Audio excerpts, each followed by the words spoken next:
What's up, everybody? Sunday style today. Morning Sunday style. I think that's the first, actually. First Sunday morning style show coming at you. Lore stream style coming at you. And the reason is this topic is too hot. It was just a bit too hot for TV.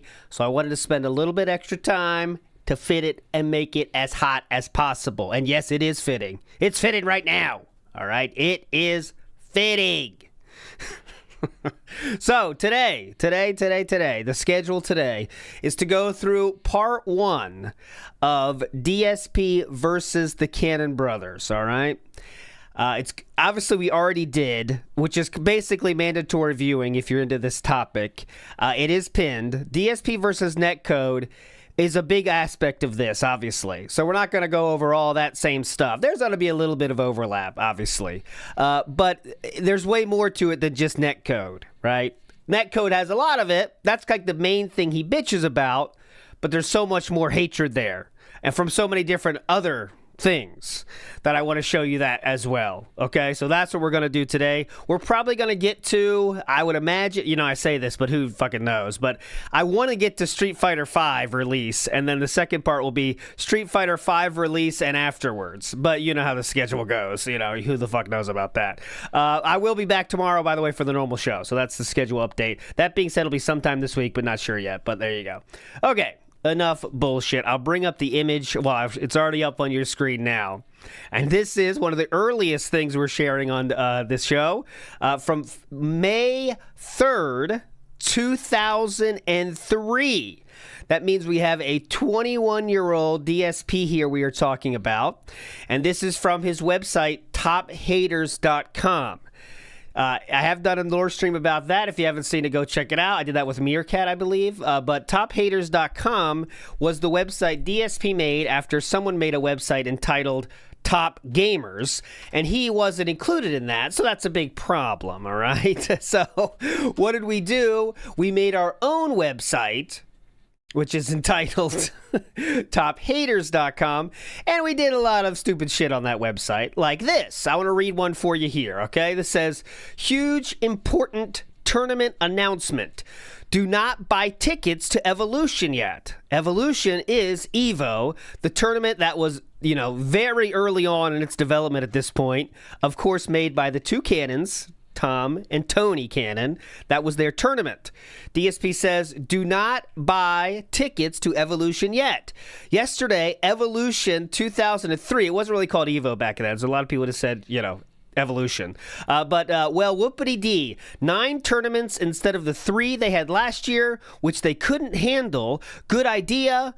I could go on and on about how bad this tournament is going to be. No casual play whatsoever, despite the $20 cover charge.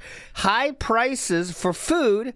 Pretty much nothing to do if it's not your turn in a tournament, etc., but I won't. So he's bitching about how the previous year's EVO was run, okay, on his own website. He offers us a replacement, though, and it's this. Instead, I'm going to shock the world and reveal an announcement that has been in the works for a long time. We're just good at keeping secrets. We're just good at keeping secrets. TopHaters.com, in affiliation with Todd Dwyer Productions, brings to you the real deal this summer. That's right. The East Coast is putting up the big middle finger to the Cannons. Middle finger to the Cannons. Very on topic for the show today. And giving the old fuck you. Remember how last year they fucked us over for ECC by holding that huge SHGL tournament the same day as ECC? Well, guess what?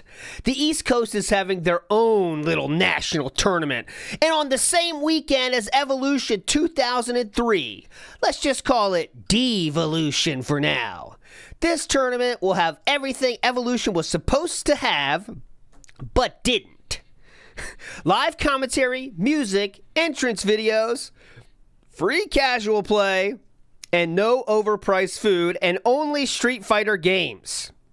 We do this for the real gamers, not the 3D junkies. This shit is going to be hotter than a WWE pay-per-view. We're in the process of obtaining sponsorship at a location as we speak. So they don't even have a location or sponsor at this point. It's just words.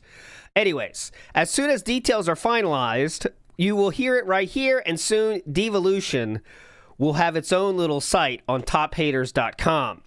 For now, just check out the ultra cool Top Haters promo teaser trailer vid of Devolution. It's in the movie section. By the way, the first motherfucker to say that my video editing skills are bad will get a cookie. No shit. Be prepared to pause the vid a few times to read what it's saying, but I did that on purpose to piss you off. Now, if I could only snap my fingers and show you a video that was created by DSP himself in 2003. Well, luckily for you and Doomer Ziggy's hard work, I can. This is the video, Top Haters Devo promo from 2003. And let me tell you how cool Doomer Ziggy is. This used to be blocked on YouTube due to the opening, but it's edited down, so it's live for YouTube. This is fresh for YouTube. I'll put this link in the below as well, because the real live one is below on Odyssey, but this one's edited, but you get the point. Here we go.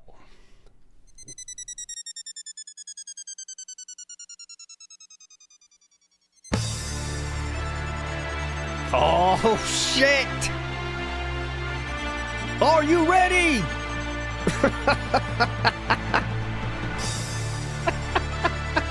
This is all the stuff that Doomer had to edit, okay? Because this is the stuff that was getting edited, I think. Here we go. There we go, here we go. Let's get to the video. Oh, good song here. Better unbiased brackets. Holy shit! I'm doing what DSP said. I gotta pause it a lot. Better, that was the thing I have to pause. Better unbiased staff. No way. Look how fast that goes. Watch how fast this is. Jesus. All right, here we go. Whoa. All right, so let's get a look at these images here. No. Did you see that one? All right, so these guys, there's DSP's picture. I'm sure you've seen this one. There you go. Look at that. Look at that. Look at that. See why he has a goatee now? The no chin thing. It's a lack of a chin thing. No over-dramatic trailers. Definitely. We're not in the middle of one of those right now. But okay, yes. No over-dramatic trailers with ridiculous music. Choi and Valle will not get preferential treatment for the first time ever. Shit. Oh, God. Hold on. Shit talking is encouraged. Bitches need not apply. I like how the left parenthesis is also red. That's extremely clutch. Yeah. Oh, God. Live audio commentary. No annoying Japanese guys either. Yeah, fuck them. Who needs them? For the players, by the players. No single match finals. This is, I almost did a version of the thumbnail today with this, but I just couldn't make it. It looks too shitposty if I tried to use this. But yes, this is basically the tagline of the show in one image. Fuck you, cannons, all right? That's the point of the show today. This is Justin Wong holding the belt there, and it's definitely widened as well. Like, the aspect ratio on this one is a little bit off, but we'll let it go. And most importantly, no Mr. Wizard. Hallelujah. And Mr. Wizard would get himself into a little bit of, let's say, trouble later on in his career. This is way before that, though, okay? So DSP is not talking about that at all. We will get to that in this series, though. I promise we will get to that in this, I don't know if it's going to be today, but we will get there. Evolution just got knocked down a peg on the food chain.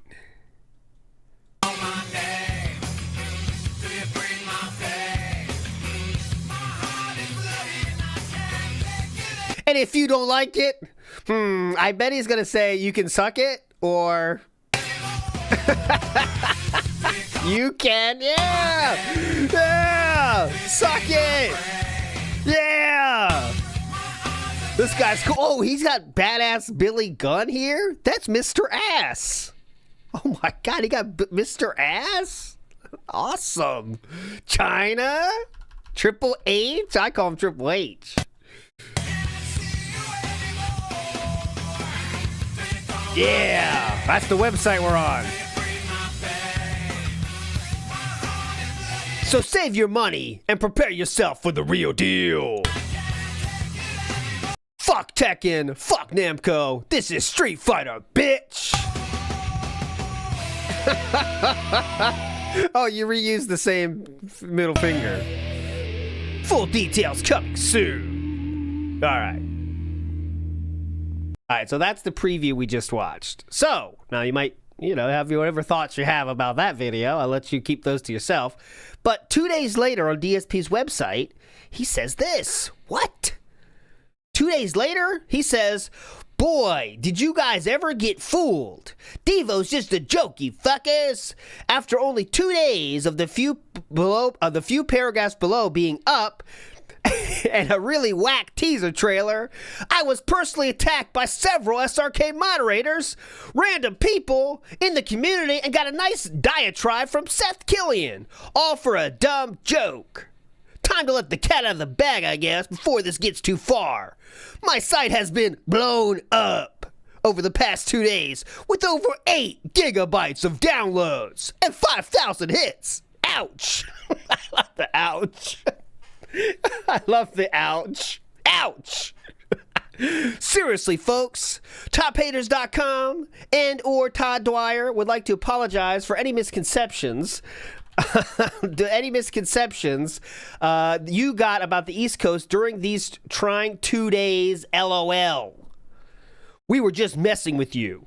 This tourney will go down next year under the name Impact, and it will be off the hook. All right, cool. That's good. I got that for you. That's fucking dope. It will be off the hook. But for now, you can all go to Evo and have fun. I fully endorse it. I have been assured that precautions have been taken this year to end my mistakes made in previous years, mentioned on this site, and I'm not that much of an asshole to not give the cannons a chance. So he is giving the cannons a chance. Let's see how Evolution 2003 goes, and then we'll take it from there. But in conclusion, beat it!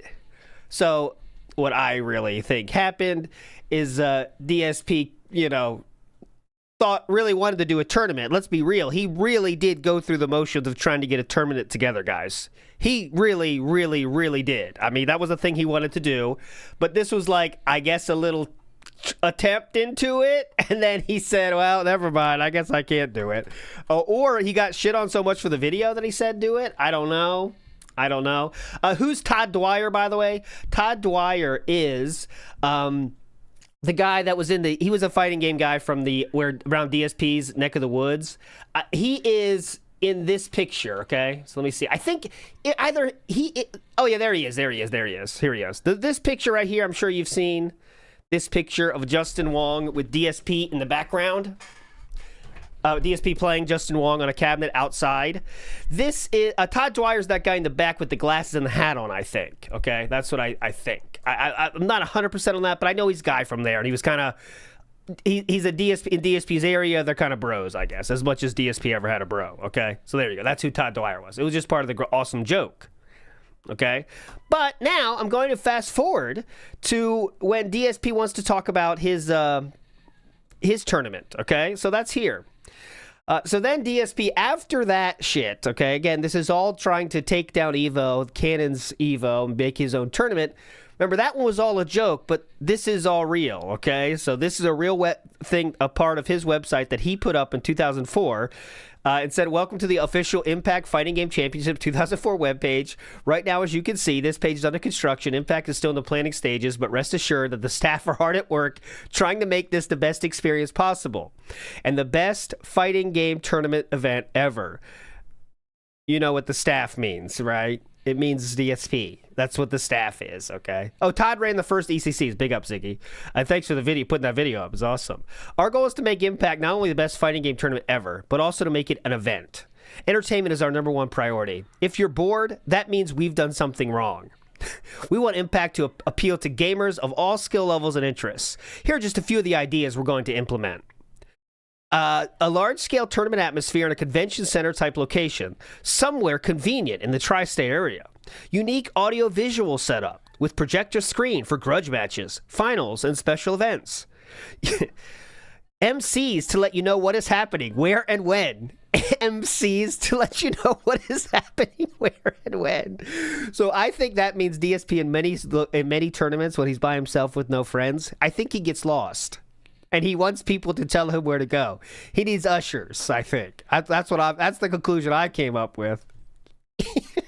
Where am I playing? You still haven't told me. Oh yeah, it's right here. Video packages, entrance videos, and music for popular players. Oh, okay. Lots of entertaining drama between top players. Lots of entertaining drama between top players. Oh, okay, as long as it's not manufactured, of course. Numerous grudge matches in multiple game and formats. Lots of free play cabs, consoles available. If you're sitting around doing nothing, we've done something wrong. You already used that one.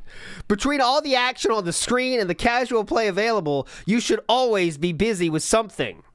Live interviews with top players and names in the fighting game community. We'll ask the questions nobody else will. The rematch of the millennium.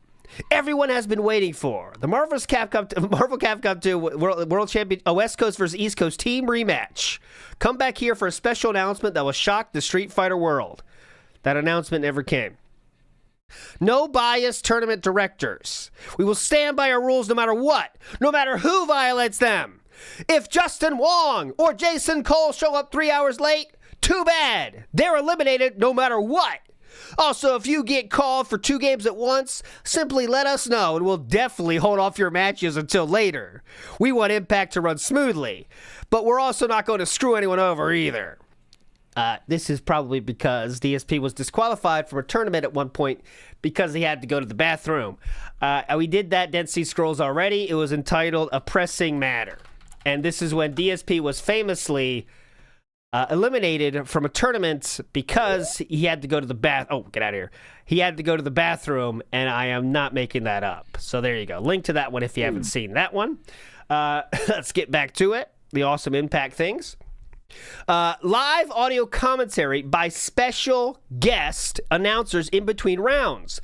These will also go on the DVD as commentary during the matches, okay?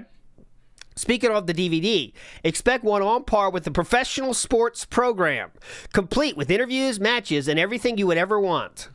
In a nutshell, Impact is going to have everything you've come to expect and love out of a WWE pay-per-view type event, but with the tournament going on at the same time. Come back here for more details, or go check out the official Impact forum section of the TopHaters.com page for any questions, ideas, comments, or anything you'd like to say about the upcoming event. Now, of course, I did check the forums. There was no one talking there. I think the highest post on there was about 5 or 6. But no need to go to the forums. No one gave a shit about this. This never happened. This is how much DSP hates the Canons and thinks he could do better than them. He talked a big game about making something better than Evo, even in 2004, but unfortunately never, ever, ever could get close to getting something going at all, okay? Invisible Mute says his hot take, his idea isn't bad. You know, it's easy to have ideas if you don't think about anything in reality, right? Get this. I'm thinking about this, Invisible Mute, real for you. World Cup, but it also takes place with the Super Bowl happening right next to it, okay? So you get the Super Bowl and World Cup finals same time, all right?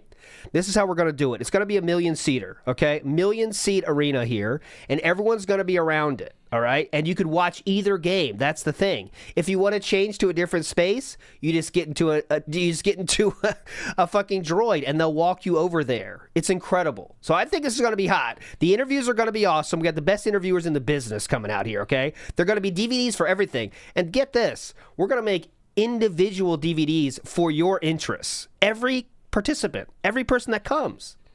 So this is pretty cool. If you're into it, let's go. I mean, let's make it happen. Foil Grip Timmy says, listen, don't act like you don't know Sisters of Mercy. Hey, listen. I never said that song was bad. That was a song that young enjoyer of hard music would have enjoyed. No doubt about it. I can't say I go back to it, but that's a song that worked. Yeah, so I know what you're saying. I was just kidding, obviously, Invisible Mute. But Canons could have played into the drama between the players and make it a bigger deal. That is what they didn't want to do. They're very against that fakeness and that kind of thing because they let it happen, right? And I think that's kind of the beauty of it, right? Is like they didn't force it. you know? A lot of, they kind of, okay, if you got beef, that's cool, but it's not going to be the main thing, you know? But anyways. Yeah, they did, I know there was some time about, there was some time where there was talk about entrance songs and stuff on the forums, but it didn't really happen. I know there's a few tournaments that did happen, but anyways. All in Casanova says, Phil from before makes me think Sid from Toy Story. This look? Yeah, you like this look? Watch this. And the old cannons right there. Look how much bigger his arm is here. DSP's arm. But this is when he was way fat. No, this is when, hold on. This is when he was bodybuilding and in the best shape of his life. But now he's like 50 pounds lighter than this, but also stronger. It's tough to keep up with, but there you go. That's the deal there. Okay, next, let's get to some forum stuff. This is not officially Density Scrolls because there's not that much, but it belongs here for sure. Boat Knight says, dude, Impact could have come back as a TCG tournament. Yeah, that'd be pretty fun. That'd be definitely fun. Sikorsky Pod says, I think the Cannons found the Pampers bag at Evo. Could be. That's why DSP hates them.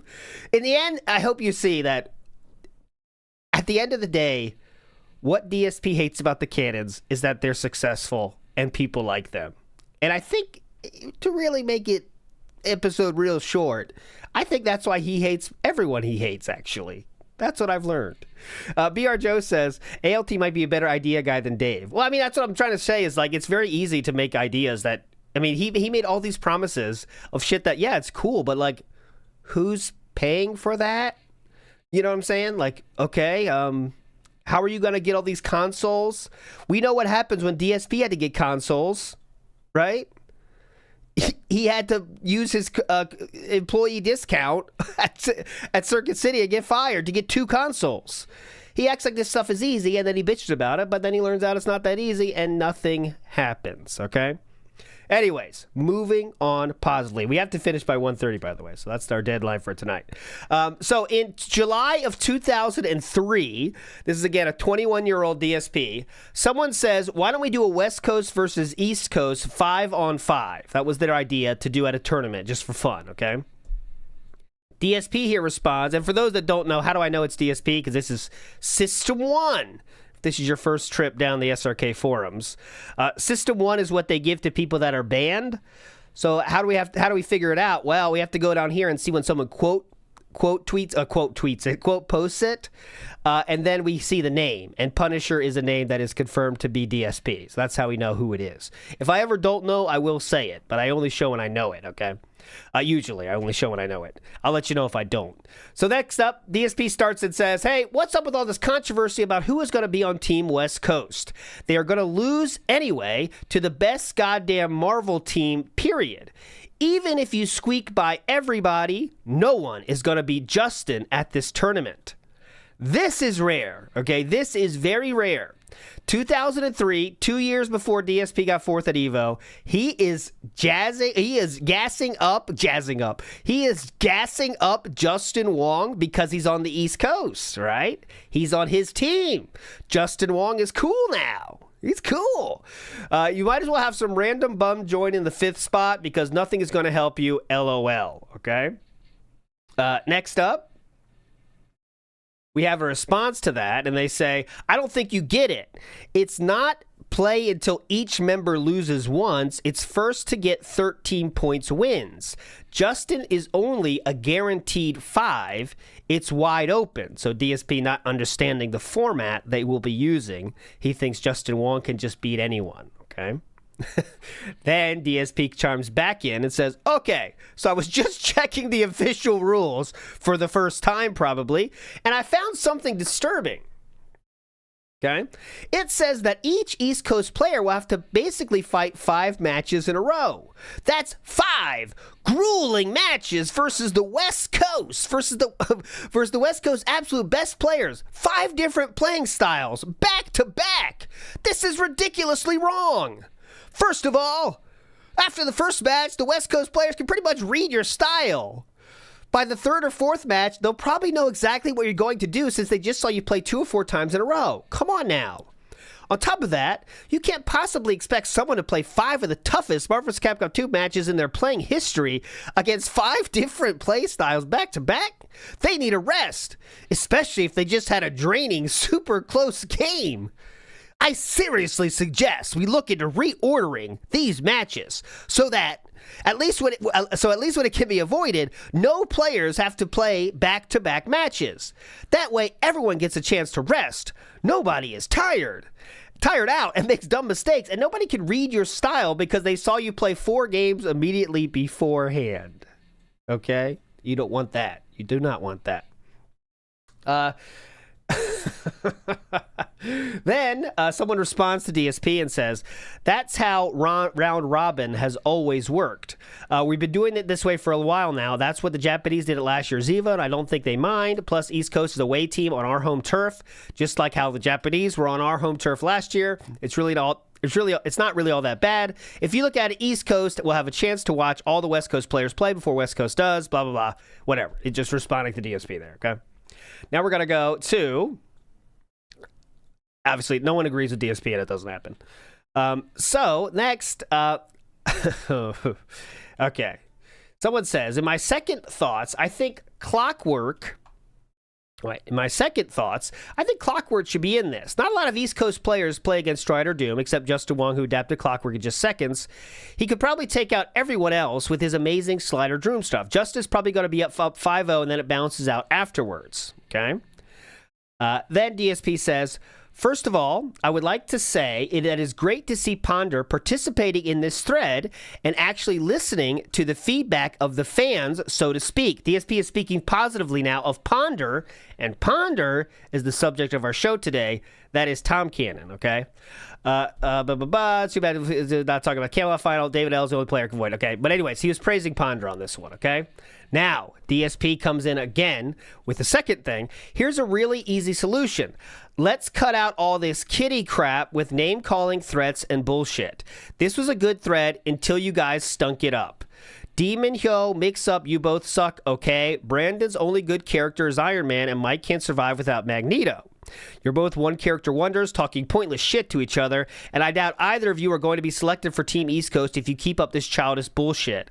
Now grow up and cut the crap. On a more serious note, can we please get back to the topic of what people think about the fact that the East Coast players have to face 5 opponents back-to-back? And if you think that will affect their gameplay in any way, I'm interested to hear what the players themselves have to say. So no one gave a shit about what he said. Now he's begging people 50 posts later, remember what I said, guys? No one commented? Could someone say something? Okay, next. Ponder, Tom Cannon says, the best part is that most of the hate is East Coast on East Coast. DSP then proves that correct and makes fun of people on the East Coast. And then this person says DSP is simply priceless because he is shitting on other people from the East Coast. While next, someone says, how about you shut the fuck up and stop being a hypocrite? That is to DSP directly. Justin Wong, a rare post on SRK. Okay, it's not a very common thing to see Justin Wong posting on SRK. He does every once in a while, but he wasn't a big poster. He was too busy playing and winning. Why in every West Coast versus East Coast thread there is always East Coast on East Coast hate? Why is East Coast fighting and arguing East Coast but not doing that to West Coast? That is why you need an empire for unification. Okay? So not DSP, Justin's telling everyone to chill out. He's trying to be like the better man and say, chill out, chill out, chill out. Okay? Chill out. Don't get so crazy about this shit. All right? Just simmer down. It's all video games in the end. All right? Next. We go to 200 here. This is it right here? Yeah, this is it. Right here. And then we go to 218. Okay, now this is DSP confirmed right here. Sigh. Why do I even bother? I see the posters of this thread, including the top players, are more concerned with the stupid East Coast versus East Coast hate and who's getting the 5th spot rather than the fact that you have to play 5 matches in a row and that the other team will know your playing style because of the strange match order. Philip, that was 100 posts ago now.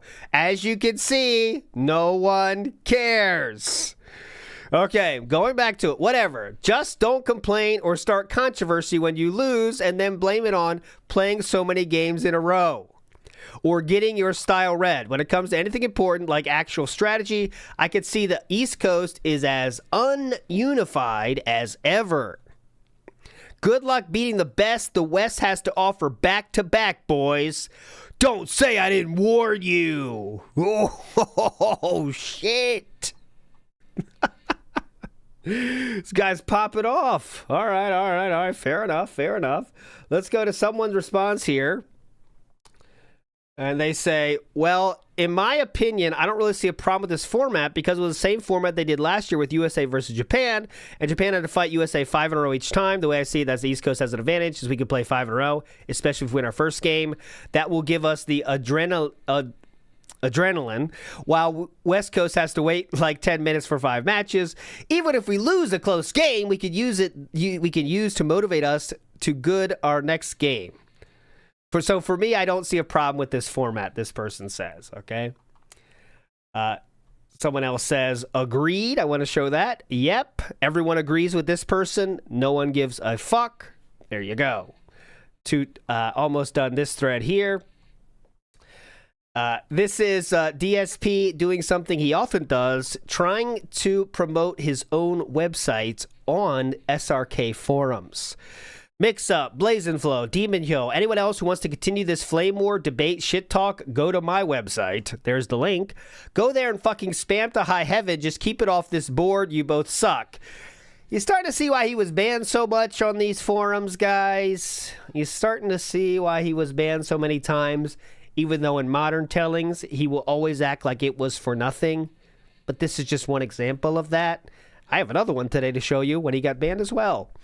Next, Mix Up says, I already said I wasn't posting about this anymore. What's your problem here? Stop spamming your corny website on this thread.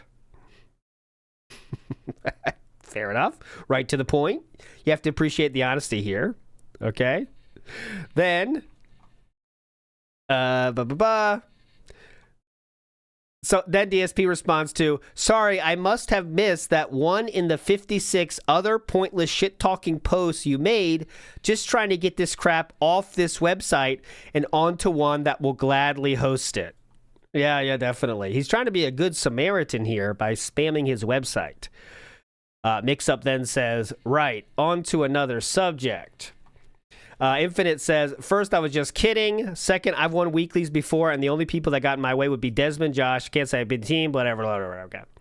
And this is the good one. So this is what I wish we had more of, unfortunately, because a lot of the fighting game chat would take place on AIM. For those that might not know, that's AOL Instant Messenger. Okay. And here's some DSP sharing himself some of the scuttlebutt that was happening on AOL Instant Messenger in 2003 in the fighting game community. Blazing Flow says, kid, you don't even play that game. Why are you in the thread? Remember, DSP posted this, by the way. Because I'm interested in my friends, a.k.a. the players who already made it on Team East Coast. I don't play any Street Fighter. So this is before he was into Street Fighter at all. Okay, I just casually game, which is interesting to me, and I want to ask anyone that knows about the history more than me. Okay, he says I don't play any, or because recently DSP has talked about this, so you might have heard it recently what I'm talking about, not the old history, but the recent retcons of this. Didn't DSP say all he played in the arcades was like Street Fighter, and that's where he got good at Street Fighter? This is Will Moses in 2003, which means he's 21 years old, saying, I don't play any Street Fighter, I just casually game? I thought he was in the arcades when he was a teenager getting good at Street Fighter and shit, or whatever. I know the timing is weird on that, because Street Fighter didn't come out till when, but what the fuck? I don't get it. So, okay, but at this point in 2003, to a real player, Blazing Flow, I don't play any Street Fighter, I just casually game. I'm interested in Marvel's Capcom 2, but I'm not that good. Blazing Flow says, motherfucker, I am on Team East Coast.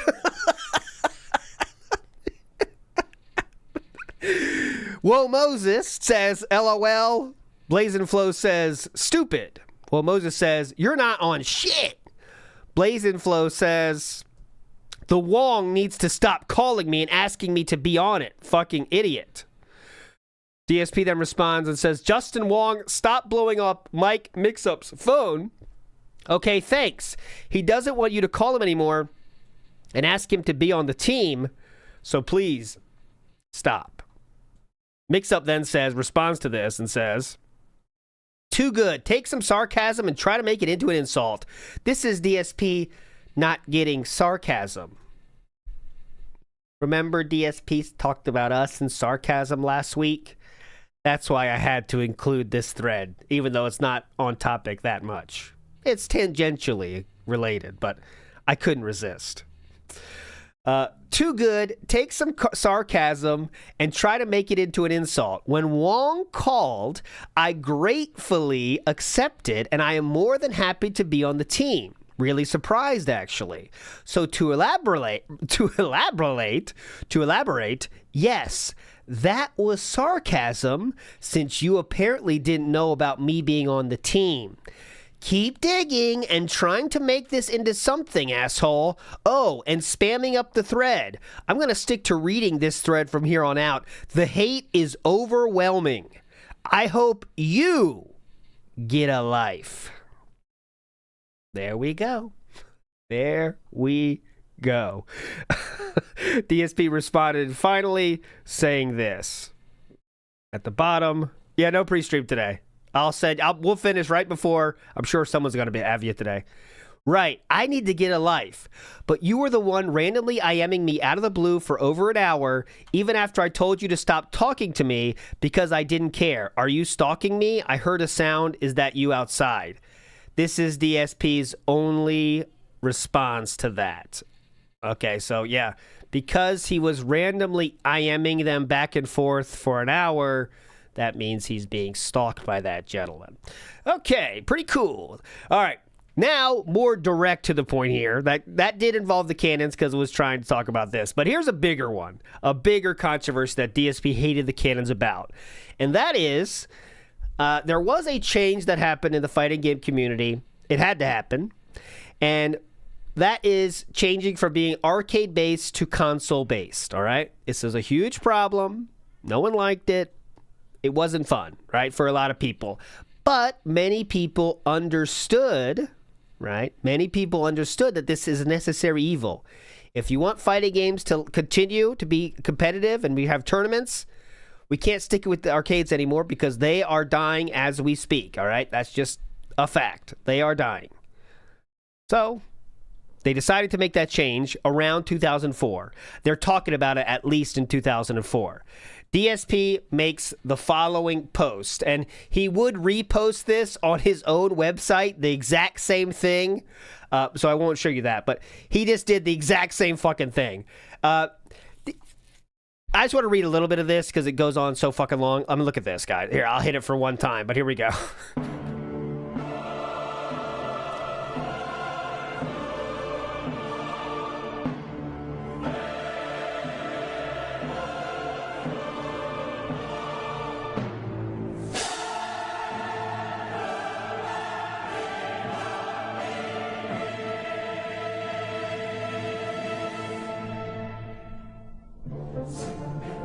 Okay. I think that might be one of the longest posts we've ever seen. That might be one of the longest posts we've ever seen him do, okay? So I'll read the bullet points here, all right? I'm going to be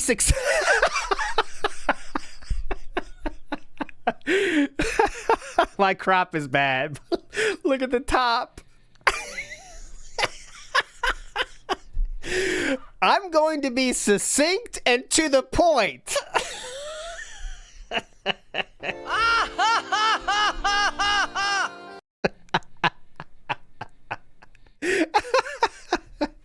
I'm going to be succinct and to the point and end all this discussion about console versus arcade cab, SRK versus the players, good versus evil, blah, blah, blah. This post will solve the entire issue and still manage to be long. Oh, okay, DSP is going to end this right now. It's going to be over.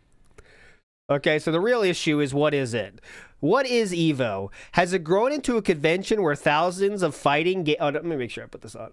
Oh, no, this is right. Has it grown into a convention where thousands of fighting gamers can get together and have fun and a lot of casual play? Or is Evo the biggest, best, most serious, and meaningful tournament ever? The problem is, everyone seems to call Evo one thing. To call Evo one thing, you have to sacrifice the other. It can't be a convention and a serious tournament all at the same time. This is the general consensus, it seems. Why is this? Well, the canons have told us that no matter what, Evo will be console this year because it's for the best interest of Evo and the players attending. The canons are right. Making Evo console will help it grow and give the majority of players something to do instead of standing around during tournament matches. But let's say that Justin Wong, undisputed Marvel vs. Capcom 2 champion, loses at Evo this year for the first time in 4 years. Well, because Evo is console, you have just negated the accomplishment of whoever beat Justin and the significance of the loss. Because Justin has always been accustomed to playing and winning on arcade cabinets on that specific style of control and that specific version of the game. You can attempt to emulate it by sticking the Velcro to his joystick. You could try to slow down the speed of the game by giving him downers and getting him drunk. But the fact of the matter is, no matter what you do, Justin did not just lose his Marvel vs. Capcom 2 crown. All he lost was a tournament in a slightly different game from the one he rules in. Now, this is incredible irony coming from someone that will win Evo in a very questionable port of a game that so many people didn't think was accurate, let's say. Okay? And I have proof of that because I want to show you this, just for example of what people say. This was in 2007. A person named NKI wrote this, and fans of Dead Sea Scrolls will know that NKI always brings the heat, and he doesn't like DSP too much. He says, it was a thread about something unrelated about why do we need to do a tournament, like to prove why do we need another tournament, someone kind of asked, and they were talking about formats and shit. But NKI's response to this question is, why solve problems that don't exist? He says the following: there is a problem, and it becomes painfully obvious every time DSP and Super Turbo are used in the same sentence. People are calling a massive fluke on the Super Turbo results from last year, and I know I'm not the only one who wants to see if that's the case or not. And this was very clear that everyone, just like DSP is saying happened, DSP said would happen if Justin lost. They wouldn't respect the winner as much. Well, that ended up being true when DSP himself won it on console. But the problem with that is the console version was kind of fucked, and that's why people didn't like it. If it was more like the arcade version, I'm sure people would have been, more ready to play that version, okay? But anyways, back to what he's talking about, the canons. Okay. Here we have the issue and the problem. He is writing a fucking book report here. What is the solution? Well, it's pretty simple, actually. The canons have rented out 2 rooms at Cal Poly this year. Twice the space. Great idea. One room should totally be for casual play. Unless you're playing in a tournament, on deck to play, or have a vested interest in what's going on during a match, then you'll be in the casual play room. This room is strictly bring your own console to play casual play games, chill, hang out, have fun, and act stupid. Kill time before your tourney matches. Eat a big... Okay, I'll read it as it's written. Eat a big, messy grinder over somebody's head and spill saunce on their back. I don't know if big, messy grinder is code or something. Spill sauce on their back makes sense to me in a weird way, but eat a big, messy grinder over somebody's head. Okay. Moving on, interesting metaphor he chose there, and of course it's a sandwich, am I right? Have a vid feed into this room from the tourney room, so if anywhere before the top 16 or 8 there's a great match, like Justin versus Sue, everybody can see the match. This way, there is no rush for the tourney room when a top match takes place. Again, this is a fine idea, but DSP has just had, now we need live feed video from a different room to show what's going on in the casual room. Oh, what's going on in the tournament room. This is a great idea, but I'm telling you, for 2004, that's a lot. But anyway, okay. Then there is a tournament-only room. The game is on arcade cabs for the games that need to be. If a game like Tekken is more commonly accepted on PS2 than on arcade, then that version is used. So it's not the arcade is used. Nobody can complain that matches mean nothing. Then that version is used. Whatever. Blah, blah, blah. All serious tournament players are happy, okay? Coincidentally, all casual players are happy. The one foreseeable problem with this perfect solution, money and availability of cabinets. But guess what? The SRK staff have dug their own graves with this one. That's the Cannons. There is nobody to blame but themselves. In all the efforts to evolve the Street Fighter community to make it larger, more widespread, more accepted, EVO has become huge. There are so many players that qualifying rounds take too long, and there is nothing to do between matches. In the old days of a few hundred players, this was not a problem. With the possibility of 1,000+ players attending EVO, this is a definite problem that will occur. But this is the problem that comes with growth. Do PC game tournaments have one large-scale event with all qualifiers, finals, and casual play all held at the same time? Hell no. They understand the money, time, availability constraints that come into play with tournaments. But the organizers of EVO, the Cannons, have not had the foresight to predict the problems that were inevitable when a tournament grows to the extent that EVO has. And now EVO is put into the situation where either one side or the other gets screwed. Either the majority of casual normal players get screwed by being bored all weekend with nothing to do, or the top players get screwed by being forced to make compromises on controls and versions of games they're not accustomed to. If you were a pro baseball player and suddenly you had to play with a wiffle ball bat and the rules of the game were slightly changed, so much so that you weren't even sure what the difference was until you tagged out and the game was over, how would you feel? I don't know, you tell me. How did it feel when you beat those players on Street Fighter later this year in EVO and got 4th, and then tried to brag on that fact? You tell me. On the flip side, not doing it. If you were a ball player, but you were only allowed to play one baseball game every 6 months, how would you feel then? Both situations suck. Great metaphor. I'm getting it. Okay, let's get to the end. Okay, here we go. I propose that everyone that reads this donates $1 to SRK. I think this might be within a year. Oh, no, because he asked for support. I think this might be DSP's ever first asking for support. It might be.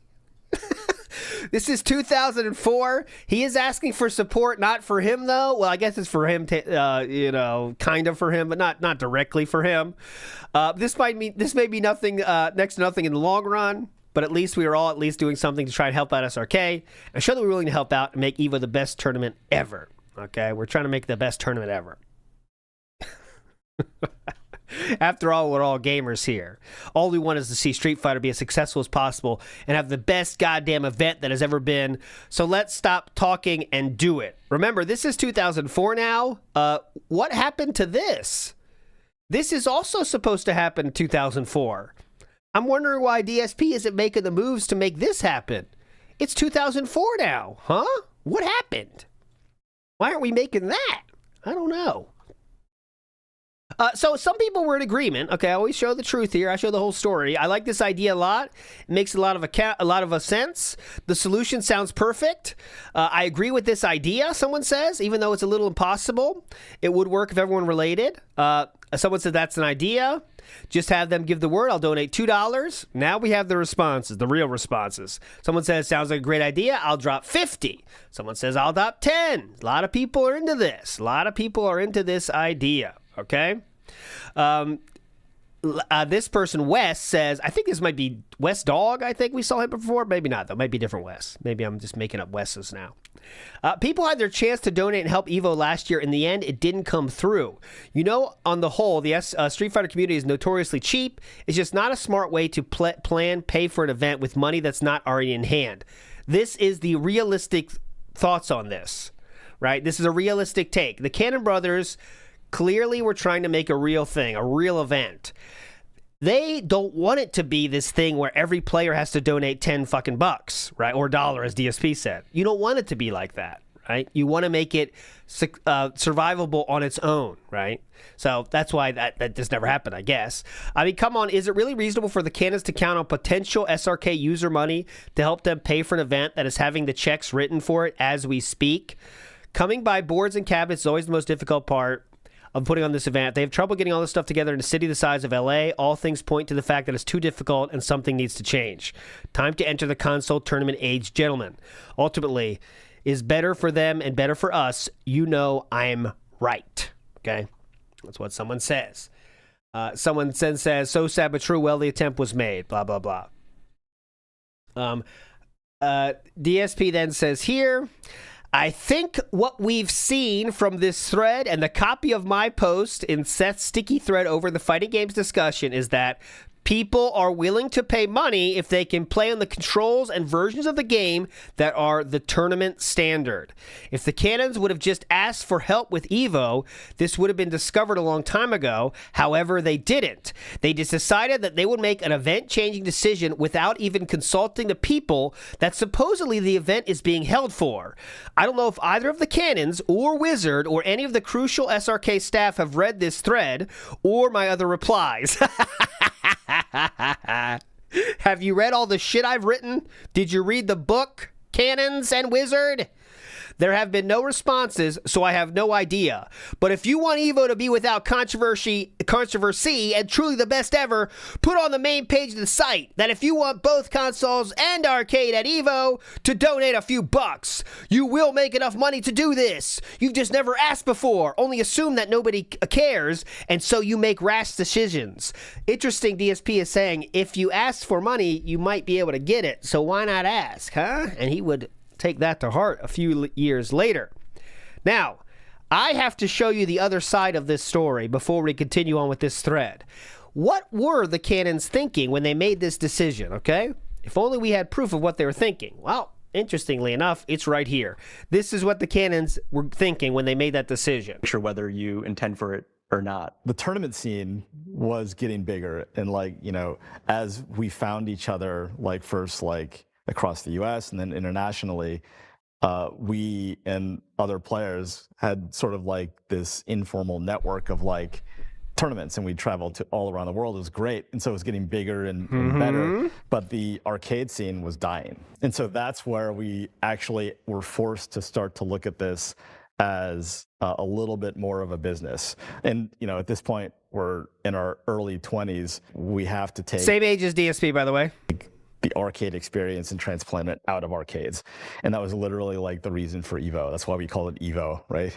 We thought we were clever, like it's the evolution of the arcade scene.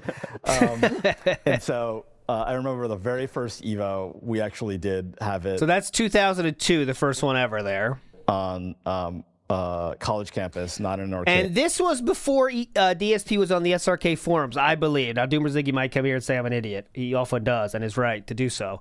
But the DSP didn't join the SRK forums until 2003, to my knowledge. Here we go. But we were still using arcade machines. I think we had like, no, actually, I remember it was 258 players, and that made us the biggest fighting game. True. No, Honda, thank you. Yes, the first Evo was technically Battle by the Bay. There was different... They were doing tournaments before Evo, you know what I'm saying? So tournament in U.S. history, too bigger than the official like Capcom tournament for the original Street Fighter 2. And so, and then like, how do we even convince people to come to this venue? Because at an arcade, it's just it's easy because folks are already used to going to that place. Now we're asking them to come to a different venue and play. I think things started to click when we moved to consoles. There you go. Started running these tournaments. Oh, there you go. Let's see. Told you would. On like, you know, PlayStation and Dreamcast ports of these games. We were like big Street Fighter players. That's all we played. We're like, we need to get the whole community under one tent. So let's invite the Street Fighter players, the Tekken players. Like, if you play any kind of fighting game, let's have a mega event, and it'll be better for everyone. Dude, it was brutal because like it was the shared space of like the arcade, and you have this. So I don't need to tell you guys. You can see when you hear these guys talk, what their decisions they made seem so clear, and not everyone was on board with that. You know what I'm saying? There was definitely people that hated the fucking going to consoles. A lot of people didn't like it. But if you listen to them explain it, all of a sudden you're like, yeah, it makes sense. And you know what? They made the right fucking choice no matter what side of this debate you were on. They made the right fucking choice. Street Fighter cabinets on one side and the Tekken cabinets on the other side. And we were literally competing for space. Like, you're bumping into the Tekken guy, like, get out of my way, I'm trying to play this game. Yeah. And so, like, that transition from arcades to console, it was tough. Because, like, we had... you know, we felt this too. Like, we were so attached to the arcade scene. It was so cool. And moving these to console initially wasn't as good, right? Because the games weren't perfect ports. And people are used to standing up and having a joystick and buttons, and there were no joystick and buttons. It was like a pad.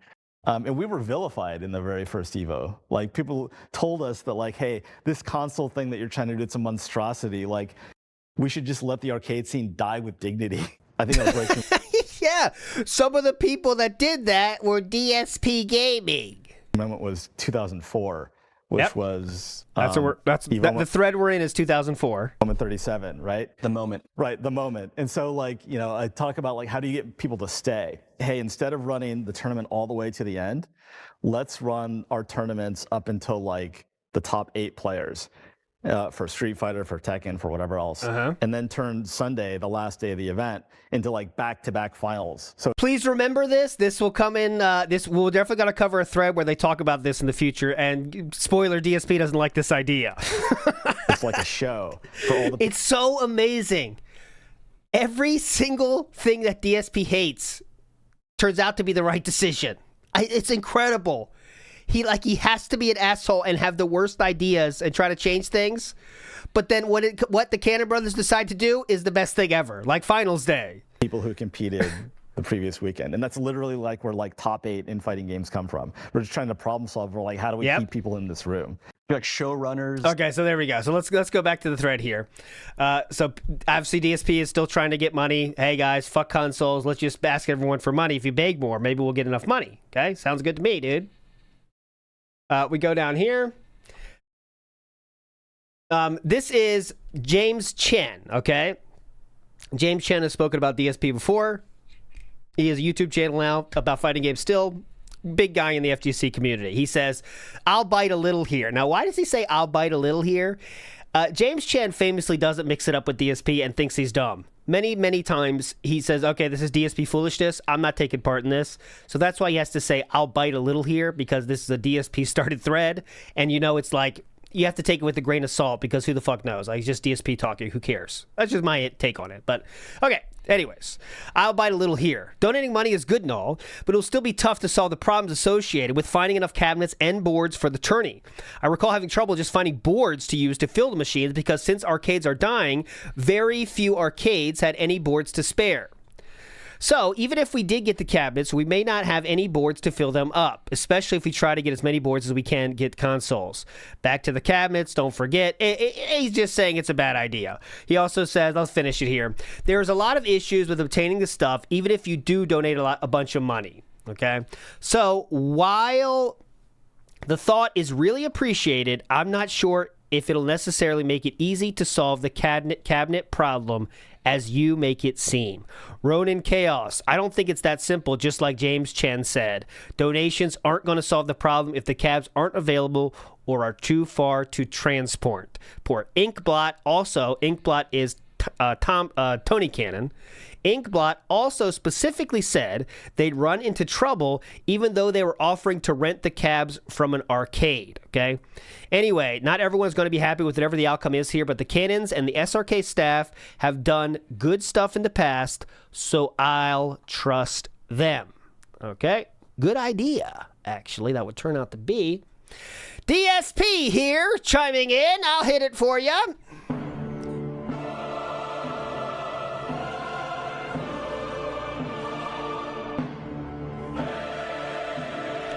Oh, that's it.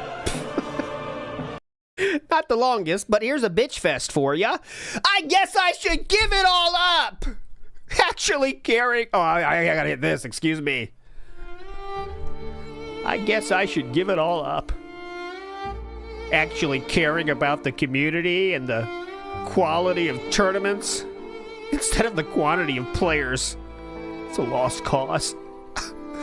Especially when the people who have the money and power to run a large-scale tourney like EVO are so close-minded. SRK has let themselves blow up their own heads and egos. I guess that they think having EVO with 1,000 random people who don't really care and 100 good players who do care and are happy is a good event. In my opinion, it's not. And I've been around since the days of World Warrior and have seen every kind of tourney imaginable. I tried to discuss things civilly with both Chris Lee and Inkblot last night. Chris Lee apparently got angry that I wanted to have a conversation or something, or else has never had a legitimate conversation over a chat program. Because for whatever reason, he got mad that I wanted to talk and reply to his points and signed off. Inkblot decided to stuff cotton balls in his ears and say, I've said everything I have to say on SRK. Right move, by the way, boys. These are the people we want running the largest tournament that represents our entire Street Fighter community. Do we want a community where the voices of the top players, most of which have come out against the 100% console idea, except those affiliated with SRK to begin with, are totally ignored? Not even addressed? Yeah, I'm sure the 1-minute Velcro stick video is going to assuage all my fears about the differences between DC and arcade versions of games, stolen sticks, malfunctioning sticks, and a host of other problems that nobody seems to want to talk about. Give me a break. People said that my Devo video from last year was going to divide the community. No one said that. But if you really want to divide the community, just ignore the opinions of the players whose voices should matter the most. Now you have the allegiance of 1,000 new players and 0 top players.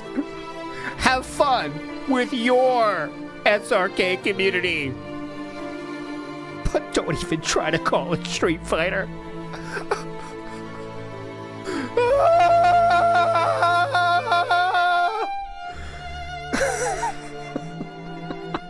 So a few things from here.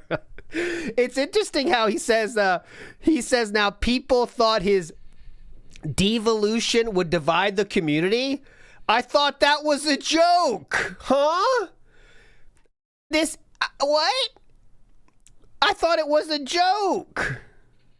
Yeah, they didn't ignore top players. They just ignored DSP. And it's very funny that he went to AIM and tried to yell at them. Hey, can we talk about this? Excuse me, Chris Lee, can we talk about this? I said everything I need to say, bitch. Get the fuck out. That's the best response ever. Damn the Patriots in the house says, which Cannon Bro is your favorite? Is there really a third secret Cannon brother that was never revealed? Yes, Nick Cannon, actually. He is the secret one, but we don't mention him. That's why they're rich. Doesn't Nick Cannon have like 12 kids? Is that guy? I think it's someone else. What's my Nick Cannon lore? Mariah Carey? 10 kids? That's where it begins and ends. Mad Max the 7th says, I want to use Phil and rent him out to big companies so they know what not to do and what will fail. I could make a killing off the fool. Yeah, there you go. Big house, Mad Max. His ideas are always the worst. It's like Jim Cramer, the inverse Jim Cramer. Whenever he says something, do the opposite and you win. That's it.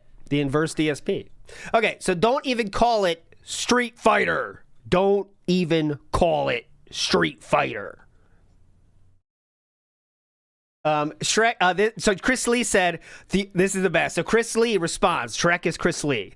The only reason I left is because I couldn't get a point across. Once someone starts talking, typing, whatever, before someone is finished, communicates the message that they are no longer listening, too interested in what the response will be. Oh, here we go. Sorry. The only reason I left is because I couldn't get a point across.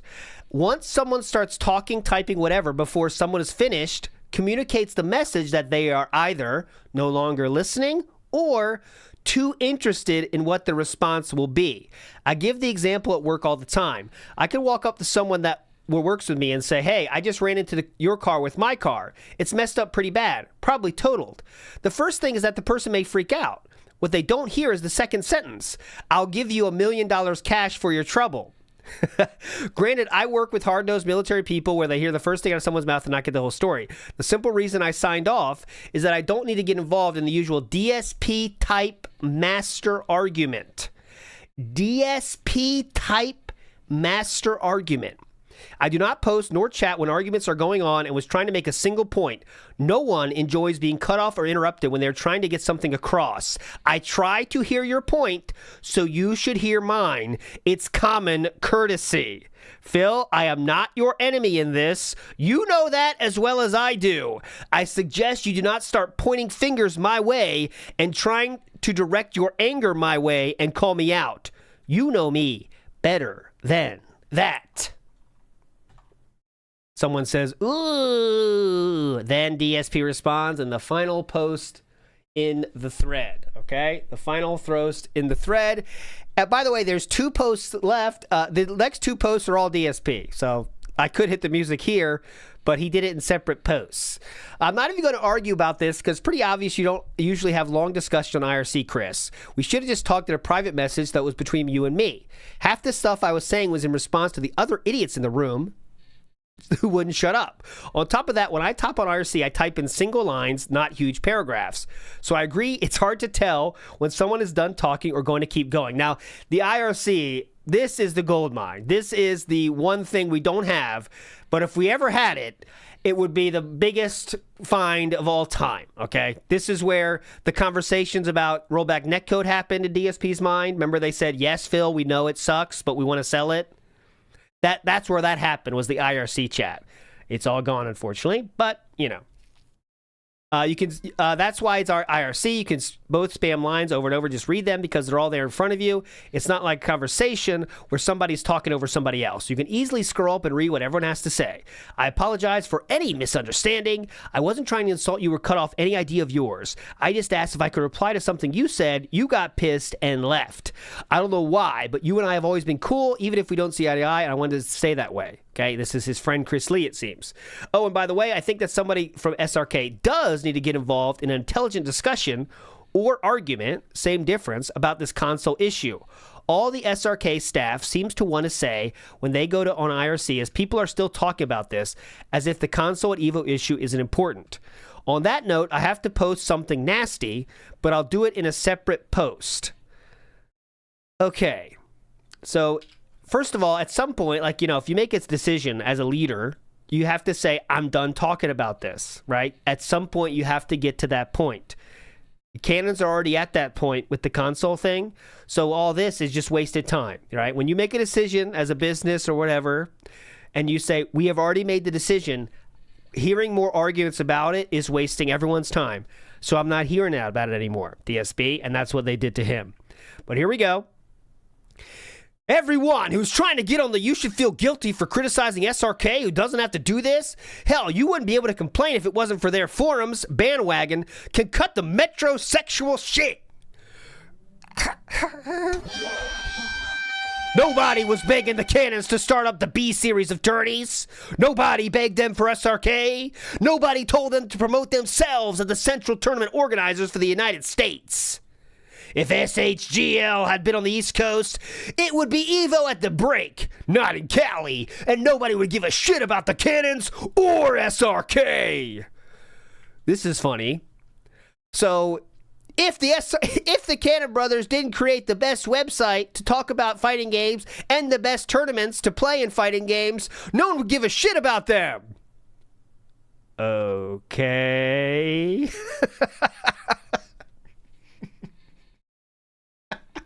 If Kurt Angle didn't win that gold medal, no one even care about him. Right. Yes, that's true, I guess. We're not even talking about rollback yet, guys. Rollback isn't even a thing yet. But that's the way it turned out. The cannons have thrown their money around, and with it have bought themselves the #1 U.S. Street Fighter major. Only this year, they decided to change it and turn it into a console casual play event. Why not just cancel the fucking tournaments? That way you could have all the casual play you want, and no top players will come, because none of them will give a shit. We never came to tourneys to fuck around with people. Speak for yourself. I'm sorry, but some Street Fighter players are the most nerdy, geeky, annoying, smelly, disgusting fucks on the planet. Yeah. We just come to compete and make money and have some good matches and some fun in the process. But I guess that true feeling of real competition got lost somewhere and got replaced with that desire to have your asses kissed by a million people who don't even know what Street Fighter is really about.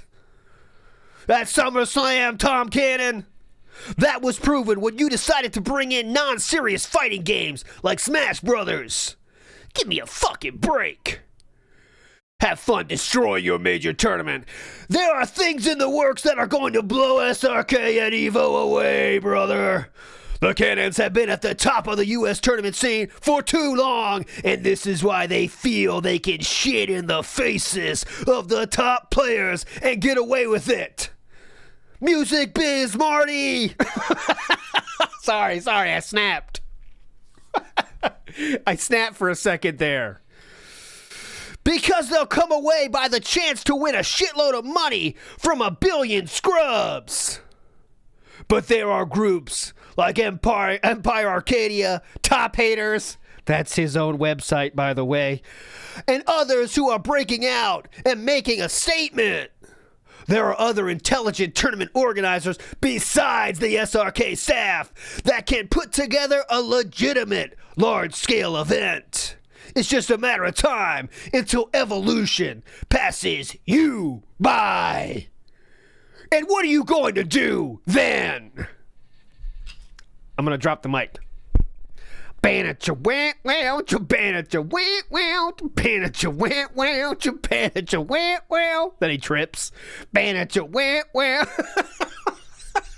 He really wanted to be in wrestling. He just really did. So once again, as you know, we have the benefit of history, but every single decision that the Cannon brothers made, even though they were tough decisions, turned out to be the right decisions, actually. But anyways, DSP, DSP, you're not a top player. Do not say that every top player doesn't agree with console. Everyone here knows you dislike the Cannons. Anyone remember the fuck Cannons video on your site? I played that for you earlier. And odds are you won't be at EVO again. You'll be at home posting updates. Just leave this site and let us be. As I recall, you were banned anyways. All true. All true. And last year he did, this year is the one he didn't. Yeah, so next year, what's funny about this is DSP has still not got 4th at EVO. Despite the fact that he hates EVO so much, he would get 4th in the following year. So all this shit about EVO sucking, yeah, he would benefit massively from the decisions that the Tom Cannons made, the ones that he's bitching about right now. Anyways. Oh my God, haha, look at this. Oh my God, this guy is crazy. He says, that was proven when you decided to bring in non-serious fighting games like Smash Brothers. This guy is crazy, says Azan. Oh, fuck me. God damn it, man.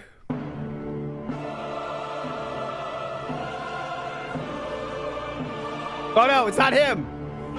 It's not him. It was a false flag. That's Redbeard. Not him. Not DSP. Not DSP. Not DSP. Lastly, I just think you guys are being... Okay, anyways. Everyone but this is the best thing. This is the best comment I'm going to get from this guy, Redbeard. Everyone likes arcades better, but people can play for much cheaper on consoles, and it's a more viable, available option. It's honestly not too much to ask to adapt. If they switch Marvel's Capcom 2 to Super Guns, then there would be no more complaints except people honestly can't handle playing on a TV instead of a TV inside of a tall box. The gameplay change issues are very minor. It's not about arcades, in my opinion. It's about people being a true fan of the game you play. I love arcades as much as the next guy, but they're dying. They're gonna totally die off soon unless some huge boom of gamers comes along to infest them. And holding a console tourney doesn't affect it one bit. Phew. Lastly, I honestly think you guys are being too picky, and that's the truth. Just go and have fun. That's what it's all about. At least for me it is. Good point. But DSP does not have those same thoughts. This guy says, preach, bro, preach. You speak nothing but the truth. Top players are good because they are lucky to be around an arcade area where competition is plentiful. What about the 95% of everyone else? There is only a 2% difference from arcade to console. This guy's saying it would make people be more competitive if they can practice online. Yeah. So Ziggy says he was a legit journalist for EVO 2003. He was the go-to place for updates. They were slow on SRK. Correct. So that was the one thing that DSP did do well on Top Haters is he was posting the updates quicker than SRK could keep up. So that his website did get some, let's say, positivity from that. Okay, but that's it. Next up. Mix-up posting. I like consoles a lot. The problem is I'm worried about the updates that will come with the glitches. Everyone is. So, mix-up is not. Great idea, though, Phil. So, mix-up is posting, right? Mix-up is saying, I agree with Phil on this one. There you go. Next up, almost done this thread here. We go to, what are we at now? 33. We got to go to 38. And here he is. It's pretty sad that, as usual, suggestions to try to help the Cannons with getting an arcade-like setup have gone unheeded. Someone suggested that to preserve the integrity of the arcade versions of games, we go along with the console stick part, but hook arcade Naomi boards up to the Super Gun. But this was shot down within 10 seconds with the reply that Naomi's work weird with Super Guns and need 2 power sources or more to work. And even then, they're still buggy. Blah, blah, blah. There's nothing wrong at all with the console tournament. The problem is that EVO is being billed as the U.S. Fighting Game Championships, and it's not that. It's just the largest console fighter tournament in the country with a convention-like atmosphere. It's not serious competitive play for the arcade versions of these games. Okay? So, if you play arcade and you're looking for one central U.S. national to go, I suggest ECC. That's the East Coast blah, blah, blah thing. Seattle and many West Coast players will be attending this year. Or Midwest Championships, which always have a decent turnout. If you just want to have some fun and hang out with players, go to EVO. But don't even try to say that EVO is the big one because SRK just knocked that tournament off the top of the food chain. I would call that devolution rather than evolution. And here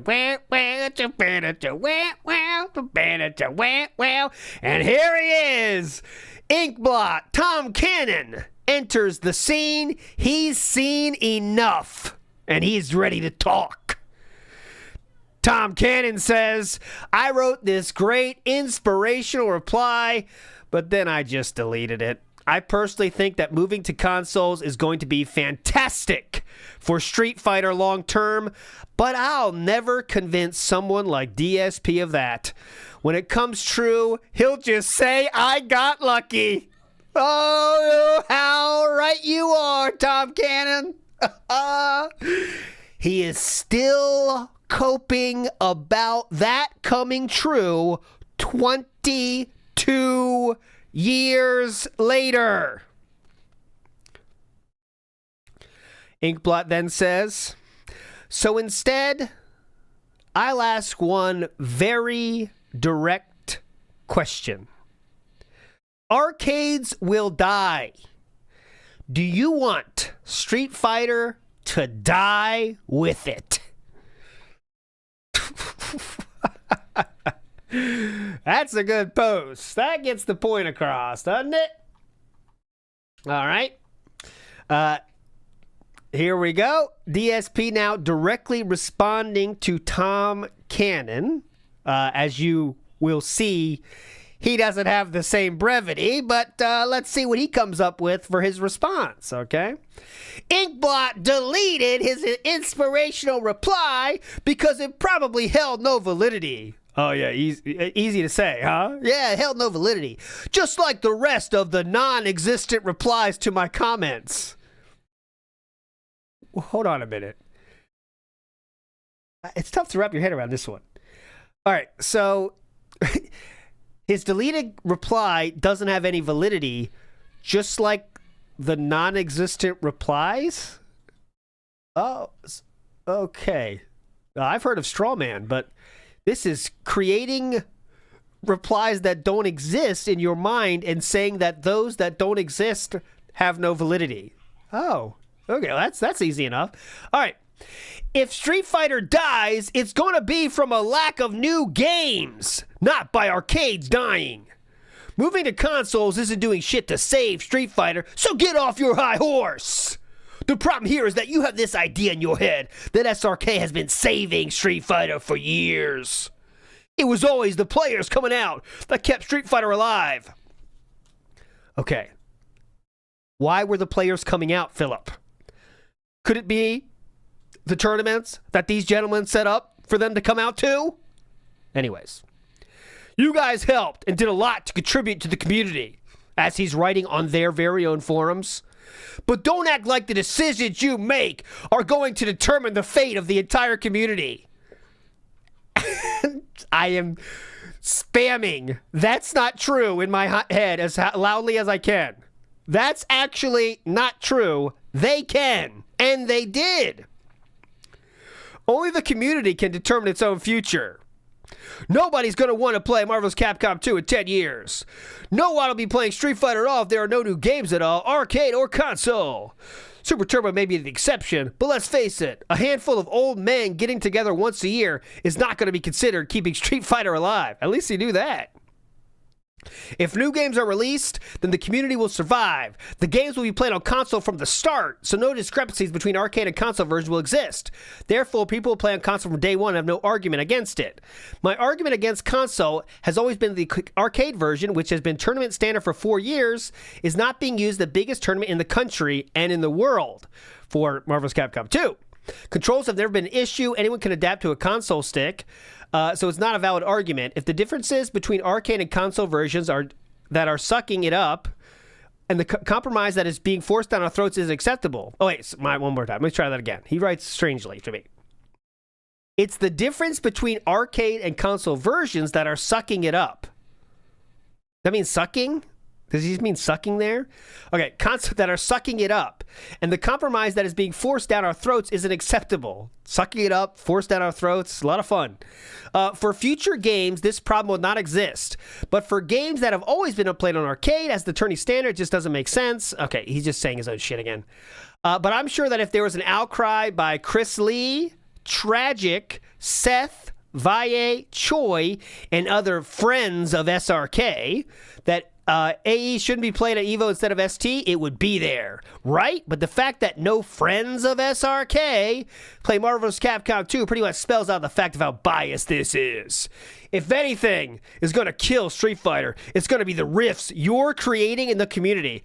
Who is creating the rifts?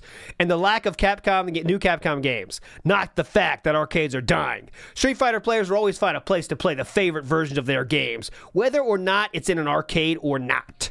But forcing a change and shoving it down the top players' throats, again, in the most popular fighting game ever in the US, without convincing them it's for the best, it's just suicide for all of us. All right, thank God that's done.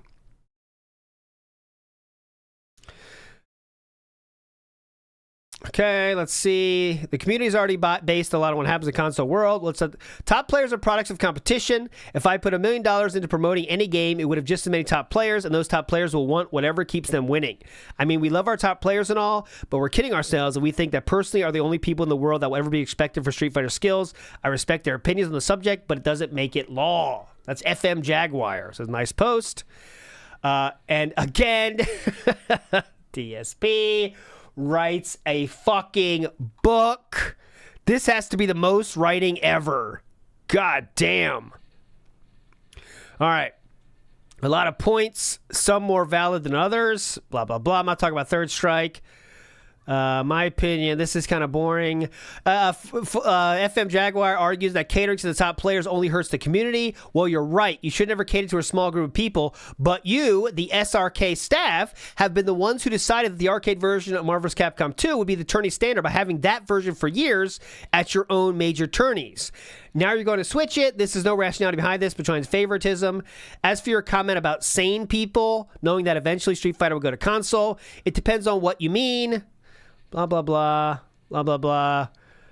I guess you also didn't read my full post or any of the threads I've replied to, since you claim that I haven't given any kind of viable plan to get enough cabinets to EVO 2004. More than enough people have stepped up to and straight out said they'll donate a decent amount of money. The most I've heard is 100. Okay, that'll get you maybe a tenth of a cabinet. I think that'll get you a single button of an arcade cabinet, $100. But that's a good start. Anyways, it would help to get some arcade machines out there. A bunch of people have bought premium memberships simply because of my posts. 2 people have said they would buy... A bunch of people have bought premium memberships. Whoa. $5 a month from 10 people? Holy shit, that'll pay for it. That'll be good. Yep. All right, boys, get the trucks. Get those trucks going. We got premium memberships. The problem here is not money, it's not transportation, or the availability of cabs. No, it actually is all of those things. It is 100% all of those things you said aren't a problem, sir. It's not money, it's not transportation, or the availability of cabs. Last post here. If anyone from SRK, including the Cannons, Wizard, Tragic, Seth, or anyone wants to get on here and start a valid discussion of why changes are taking place without hate, making fun, calling people whiny scrubs or elitists, then that would be acceptable. At least try to convince the community that this change is beneficial. But being favoritistic to the Third Strike players while the players of the tourney with the highest turnout are ignored doesn't make any fucking sense. Older games that have very little, if anything, says should be on console, okay. You're making it sound like EVO is just a convention this year, like tournaments won't happen. This year will be my first EVO. I could honestly care less if it was on console or arcade, but it's EVO. I mean, oh, that's not DSP. I live in Colorado. Okay. Let me go to the next one here. I'm just going 45 is the last one for the post. And that is it. This was his last post right here. Right here. This person right here. And there was no more talk of it. FM Jaguar, blah, blah, blah. Is talking about Third Strike shit. Talking about Marvel's Capcom. And I believe that's the end of it. DSP then says, real quick, I'm not trying to keep this thread going. I let it be for like a week. And then Inkblot replied with some BS, so I had to reply. I showed you that post. Inkblot made a single post, by the way. Single post. The long run console isn't that big a deal. I agree 100% control-wise because it's easier to get used to a stick, play at EVO, blah, blah, blah. There's going to be a lot of bitching, a lot of trouble with sticks, a lot of issues, and no saving of time at all. But rather than discuss the issues, those in charge of EVO have decided to stick cotton balls in their ears. They'll be sorry. They will not be sorry. Okay, there's Ziggy. I don't think that's Doomer Ziggy, but it could be. You tell me, Doomer Ziggy. Is that you? Is that you? Anyways, so what you're saying is format won't affect the outcome, blah, blah, more serious talk. I just know that a few of the top players are seriously considering not going. Names you would be very surprised to hear because of the console situation. Ronin Chaos says, who? He does not get a response. But he says, but then DSP does respond with this, finally. I guess you didn't read anything at all because the issue isn't the stick type or the level of the sticks. It's the differences between arcade and console versions of the game. Congrats, you just received the TopHaters.com Moron of the Month award. Reading is fundamental. Then Ronin Chaos, quote, posts the exact correct thing to quote post. It says, quoting DSP's line of, I just know that a few of the top players are seriously considering not going. And then Ronin Chaos said, who? And DSP could not produce any names at all. That was the second to last post in the entire thread, but 8 days later we do get a post, and it's responding to this, and it says, Phil's mom. This is in April of 2004. Phil's mom. Word on the street is she's the top skin flute player, and if guys are sitting down instead of standing up, it'll throw her game off.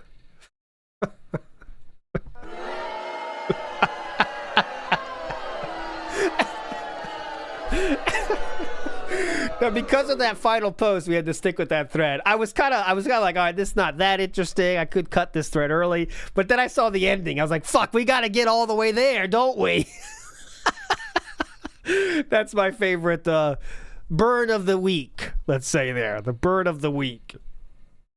Okay. Next up, I want to show this one here. This is 22. Okay. Okay. How far are we from online? Okay, 22. Here we go. So someone's talking about rollback netcode here finally. This is 2006. We're fast forwarding 4 months in advance. 4 years. 2 years in the future. Someone says, now DSP has already got 4th at EVO, right? The previous year, just for the record of where we are. Seems like the producer of Virtua Fighter doesn't want to give the game online play because he thinks lag would ruin it. It's true that fighting games requiring any sort of timing can't be played seriously with lag, though it's better than nothing, okay? Now, we go to 23. Blah, blah, blah. I want to show this because Ponder, in this very interview, talks about GGPO. Now, GGPO is rollback netcode, of course, and I wanted to show you, interestingly enough, how it is talked about. I think, the post that Tom Cannon references in this very interview. So listen up. That, Tony, I was very curious to ask you about GGPO and kind of like building technology that can be durable and also support the entire kind of like fighting game industry in a different kind of way. It's similar to the story about the Go to transition from arcade to consoles, where Tom especially realized, wow, we got to move this thing off these cabinets. Like, people were starting to play games online more. I remember the original Xbox came out, Xbox 360. I was like super hype because Hyper Fighter, like finally a Street Fighter was ported. This fucking browser, I don't give a shit. 2941, I'm refreshing. Piss me the fuck off. If I scroll down, sometimes it doesn't want to come back. Or not. The tournament scene was getting there you go. The transition from arcade thing off these cabinets. So once again, this is another thing that the Cannons had to make a solution for, and they did. And how do you know that DSP hates it? Like, people were starting to play games online more. I remember the original Xbox came out, Xbox 360. I was like super hype because Hyper Fighter, like finally a Street Fighter was ported to a modern console that had like broadband as a pinnacle, pinnacle, not a pinnacle. pillar. Yeah, like a modern console that had broadband as a pillar. And so I was like, I'm gonna play Hyper Fighter. That's like a 90s game. It's my jam. I'm gonna like crush noobs, noob harvest all day. And the game came out, and it was unplayable. And there was a lot of talk on the forums and stuff around how this is just a speed of light problem. Like, you just can't solve this problem. Fighting games will always be bad. I was like, Quake's not bad. And so, like, I was, fortunate enough to taught myself to program and spend all this time in Silicon Valley and had like some tech shops to fall back on. I'm not the only one who knows good networking, right, in the world. I am one of the few people who knows good networking who actually knows how these games work. The lag isn't the frustrating part. It's like, when I'm a player, I want to have this immediacy to my moves. Like, what I'm doing is very important. And so there's a famous moment in a tournament where a really good root player, I think it was Mike Watson, is throwing fireballs at a Honda, and Honda's trying to get in. And then Rue accidentally does an input which makes him do a dragon punch. So he skies up and he's vulnerable. But Mike knew that Honda couldn't react in time, and Honda came in to punish, but Mike, like he knew that he'd recover first, and so it was a setup, right? And that mind game, that reading the opponent, is the most critical part. But you need agency, like you need immediate agency of your character. In your office, like the whole wall was whiteboards, which you would use for work, and one of the whiteboards was just all of this, like I didn't even understand it, but it was like, you know, bits of code and like, you know, I don't know, diagrams around on this problem, and so you were cooking on this for a while before you finally landed on like, you know, the solution. I think There you go. So then Ponder says this. Someone said that online fighters are totally possible and Capcom just needs to invest in better netcode. Ponder then says in 2006, even with the best network code, you still have to cope with real latencies on the internet. There's no getting around the fact that it may take 50 milliseconds or longer for a packet to move from one physical NIC to another through the internet, no matter how good your client-side code is, blah, blah, blah, just describing. Someone else refutes that fighting games over the internet are not possible due to the laws of physics. Ponder himself then says, sort of, it takes 13 milliseconds for light to travel from LA to New York, which is less than 1 frame of latency. So if you had line of sight between two consoles on opposite sides of the country, a really powerful laser, and some really cool networking hardware to use it to transmit IP, you could do an online fight with 1 frame of latency. We're probably not going to get that, though. So what can you do? You work around it. Virtual memory is a great example. Way back before virtual memory, it was impossible to allocate more memory than you had in your machine. Your entire OS, application, all of its data had to be fit in there, or you were done. The solution was to come up with a new memory management system, which would use the disk to swap space and could transparently page memory in and out. Now you can use more memory than you actually have, defying the laws of physics. It's like magic. You can probably do something similar with fighting games. Acknowledge that you cannot transmit a packet in less than 1 frame and focus instead on creating the illusion of a 0 frame latency game by using magic tricks to hide the packet transmit time.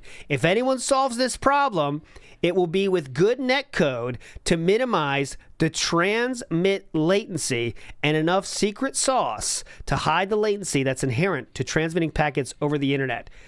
This, I think, should be in like the Hall of Fame of fighting games, shouldn't it? This is him speaking of what he's doing to make rollback netcode happen. And it's right there. It is right there. But anyway, this goes on. I'm kind of going to move on here. We're kind of going too long on the... I don't want to go too much on netcode stuff. But because we already did do that whole show. It is listed below if you want to see that rollback netcode episode. But here we go. Now, here's Ponder again. Ponder says, NKI has an idea. And I just want to show one post from this whole thread. It was that Team Flukesters play Team We Got Robbed. Okay? And DSP was going to be involved in this. You might be surprised to hear. Okay? Well, the idea was that this happened the year after DSP got 4th at EVO. So what team do you think he was going to be on? Yeah, you got it. It was the Flukesters. And the West Coast was going to be Team We Got Robbed. So that was what NKI wanted to put up here, because like I showed you before, to show if it was a massive fluke last year or not. That's what he wanted to do. So Ponder says, Ponder himself, someone says, why don't you do a 5 out of 5 set? Or NKI says, would you be interested in reviving your old idea of the Super Turbo Gauntlet of Doom? A single player tries to make his way through all the OG heads, okay? Ponder responds with this. This is the most like evil I've ever seen Ponder get. He's a very low-key, chill guy, okay? So for him, this means a lot. But here we go. Ponder, Tom Cannon says, and everyone who enters can get a big cardboard sign that says sucker to wear across their chest. Unless the cash prize is $500 or more, I don't think anyone will take you up on that. Not even DSP. So that's telling to how much DSP loved giving his money to mobile to money matches and also mobile games. But in this case, money matches. They said not even DSP would do that. How crazy can you be? Damn. NYC Golden Glover says Phil's a 45-year-old contrarian to cover for his inadequacies. Yes. I mean, I don't know. He has a lot of inadequacies and a lot of confidence issues. So it's easy just to bitch about other people, right? Makes you feel good, like you're better than them. I think that's a big part of it too. He's just massively jealous about these people. That's it. Iwamoto says, make money tells you everything about his mindset. Exactly. J-Dog says, you don't get it, do you, Music Biz Marty? That's good old Cyrax. If you ever want to see a funny video, when he does racing against Music Biz Marty, it's very funny because they're like old friends, but they're like rivals. You know what I mean? But then they do a race and actually he ends up cheating in that. But yeah, it's worth watching. Go check it out. That's where he got the Drift King name. But anyways, Menka says, DSP is the kind of guy to enjoy Saint Anger unironically. I don't know about that. I think he might not even know what that is. But I think Saint Anger, the snare drum's the problem, right? We can all agree on that. Better snare drum, better album, huh? But anyway, okay, let's get to it. So this is EVO final schedule, okay? Now, I showed you in the video the final schedule thing. So what was going to happen is all the finals are going to be this very same day. I played that in the video, okay? Now, who's the first person to respond to this? Well, it's DSP. And he says, can I make a recommendation? Can you not stick finals in between 2 3D games that no one who plays Street Fighter is going to watch? Blah, blah, blah. It's going to be hyped this year with the Hyper Super Street Fighter 2, whatever. It's going to be hyped this year with the return of the Wolf Brothers. My winning Evo East. My winning Evo East. Eric Newton says the songs from Saint Anger are good when they are played live. I agree, but if you listen to the album, there's too many songs where they decide to do this thing. I have no idea why they do this. It's let's play every part of the song with no lyrics first, and then we'll start it again, and now we'll do the lyrics version. Iron Maiden does this too. That did this too in a few albums. I think when they get older and you get massively successful and you get 100 million in the bank, you know those tough choices you have to make when you're writing a song about, well, that part's kind of cool, but yeah, we got to cut it because it doesn't add to the song or it's going too long. They never do that when they get to a certain point. I think once you hit 60 and you got $1 billion in the bank, you just say, fuck it, leave it in. That's my opinion. Anyways, no music talk. No music talk. Anyways, this is exactly what happened. Anyway, DSP is very happy about winning Evo East, and the Japanese coming, namely Daigo. Most Street Fighter players will not bother coming by for finals until their games come up. Nobody's going to show up to watch that at 11:30, then have to sit around doing nothing till 4 p.m. when the next Street Fighter game is up. This is exactly what happened at Evo East. Nobody was really around to watch HSF besides 3D game players who didn't really know what was going on, didn't care. It's a no-brainer. Put all the 3D games together. That way, each audience can be there for the games they're interested in without having massive breaks in between. I know that you're going to get people to watch other genres of fighting games by mixing it up, but all you're going to do is have a tiny audience for probably the most hype old-school Street Fighter tournament ever held. DSP is trying to hype up the Street Fighter portion of this tournament because that's what he cares about. Also, Daigo is coming, so that's cool, but as you know, they made this change to make sure everything is mixed up, and it is a hype final day, right? Drake says, I have to agree with DSP. We do have some agreement here. But then we're going to go down to, he has a lot of, it makes logical sense why separate. It's all about the stupid schedule, okay? Ponder then says, directly to DSP, diehard Capcom fans can get lunch during Guilty Gear if they're not really interested. Blah, blah, blah, will not be, HSF2 and CVS2 will not be adjacent to minimize the number of people playing back-to-back finals. Okay, so that makes sense, right? You don't want to have the same people playing back-to-back finals. DSP responds directly right after him. That's what's wild about this is like, you know how like other people, I have to scroll down to see their response, but DSP's response is always, almost always, not always, directly after the comment. He is watching it. Anyways, most Capcom players will have no interest in AE. I'm being honest here. As much as it hurts me to say it. I propose 2 options. Have a block of Capcom finals from 2:30 to 9. Capcom players will not leave, but be glued to their seats and won't need a break, besides to take massive dumps. Wow. The only reason I don't want HSF2 to separate from everything else, because I know it's going to be worthwhile to see this year, unlike last year, what admittedly was a joke. Damn, my Vega sucked. And most new school Capcom players will not give a flying shit and will not show up. Last year would be 2005 EVO when he won. Why is he saying, damn, my Vega sucked? Huh, that's interesting for the timeline for me. I didn't catch that earlier. Huh, when was that in reference to? But he has some agreement here, though. Everything else in blocks, please. Spirit Juice says, I have to agree with Ponder, so that's someone not in agreement with DSP, as you can see. Anyone's talking about it. A lot of people talking about it. There's Wizard. A lot of people talking about schedule. People are saying mix it up, not mix up, whatever. Ponder then says, sign up for the challenge at EVO World. We'll draw 10 names out of a hat. They're doing Mario Golf. Not that exciting. But it comes down here.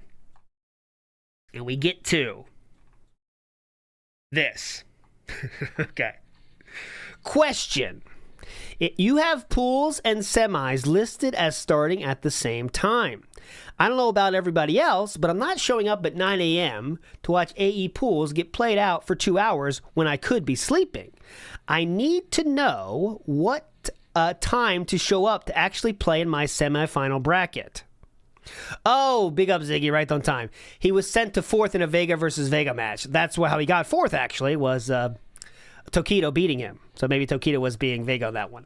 But anyways, I need to know what time to show up to actually play in my semifinal bracket. So it'll probably be in your best interest to break up that grouping and have separate listings for pools and semis for every game. Also, it will be helpful to have a finalized schedule so we know what the fuck is going on. The tournament is less than 2 weeks away. DSP bitching to Tom Cannon as always. Tom Cannon responds, semis start immediately after pools finish, so if pools finish at 9 a.m., semis will start then. You can consider the schedule final. We won't change it unless an emergency comes up, so shut the fuck up. Okay? Next. Mr. Wizard says, in response to DSP, we have no accurate barometer to tell how many people are going to sign up in person. So creating a schedule for a tournament where we don't know the number of people involved is pointless. If you are that worried about wasting precious time, Philip, I would find someone that will call you when semis start. Just a suggestion. Okay? Now, DSP again, we still need to address the fact it should be switched.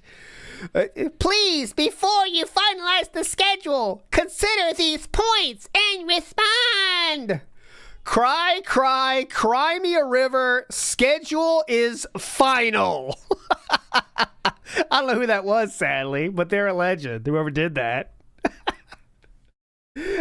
I thought you said you were done talking about me. First you insult ECC, then you run other tournaments against established majors, then you got Damon fired, regardless of what he said. If you weren't involved with those events, they had different dates, then it would be much more successful, and now you're trying to sell the plane ticket that Damon was fired for? The entire reason he ran the tournament series? I don't know who this is, so I can't say. I cannot say if that's DSP, because I don't know. But anyways, I'm going to assume it is for now, because it sounds like him. You are so why don't you man the fuck up and give that ticket to whoever was ranked second in the tournament free of charge? He obviously deserves it way more than you do, but I know you fucking won't. You are nothing to me anymore. You dug your own grave, and now you're lying in it. Good to know I won't have to see your pathetic ass at EVO after all. Now, if we could get back on the subject at hand. Switching. CVS2 and AE, please address. Mr. Wizard answers other people. Let's see. Well, DSP, I see this is something that DSP does when no one answers a question that he has and no one cares. He will then just ask something else to kind of get back in talking. Will any of the games be recorded in HD this year? That's Punisher, DSP. Would that provide any benefit if the source material is really just a low-res game to begin with? Dumb shit. Actually, the only games on that list that I know were unable to output in HD originally are Hyper Fighter. I would be nice to see SRK lead the state-of-the-art in video capture. but I guess it's not in the budget. I could dream of it being done one day. More bitching. Blah, blah, blah. And that is that one, DSP bitching about them.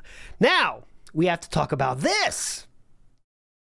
Because this is... DSP talks about getting unbanned, and I always do this chronologically, right? So this is from 2010. Here we go. Stab them in their sleep. But he's talking about 2008, I believe. Here we go. Box cutter. So what'd you do to get back on this arcade? Nothing. You just logged in? No, they rebooted the site. The whole site's new now. In the background, you can hear Rambo and Howard at the same time. They took all the bans away, and I'm back on, apparently. I don't care. I still don't use it. You're dying. I'm going to play that again. I'm back on, apparently. I don't care. I still don't use it. You're dying. I still don't use it. There are hundreds of posts that happened after this moment. To get banned again. I don't care. So you see what Howard said there? You're dying to get banned again. I don't care. Really don't give a shit. You're dying to get banned, aren't you? And DSP says, I don't really care. Keep that in your mind.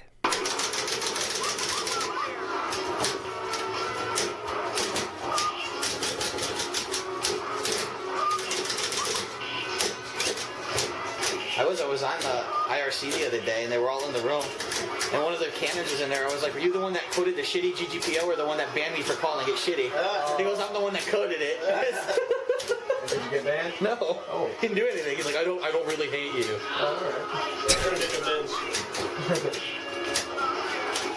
Because they probably fucking saw the YouTube page and they shit their pants, and they're like, oh. They probably saw the YouTube page and shit their pants.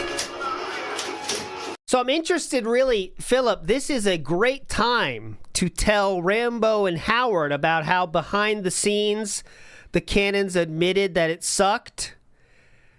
Because he just mentioned an IRC chat right there.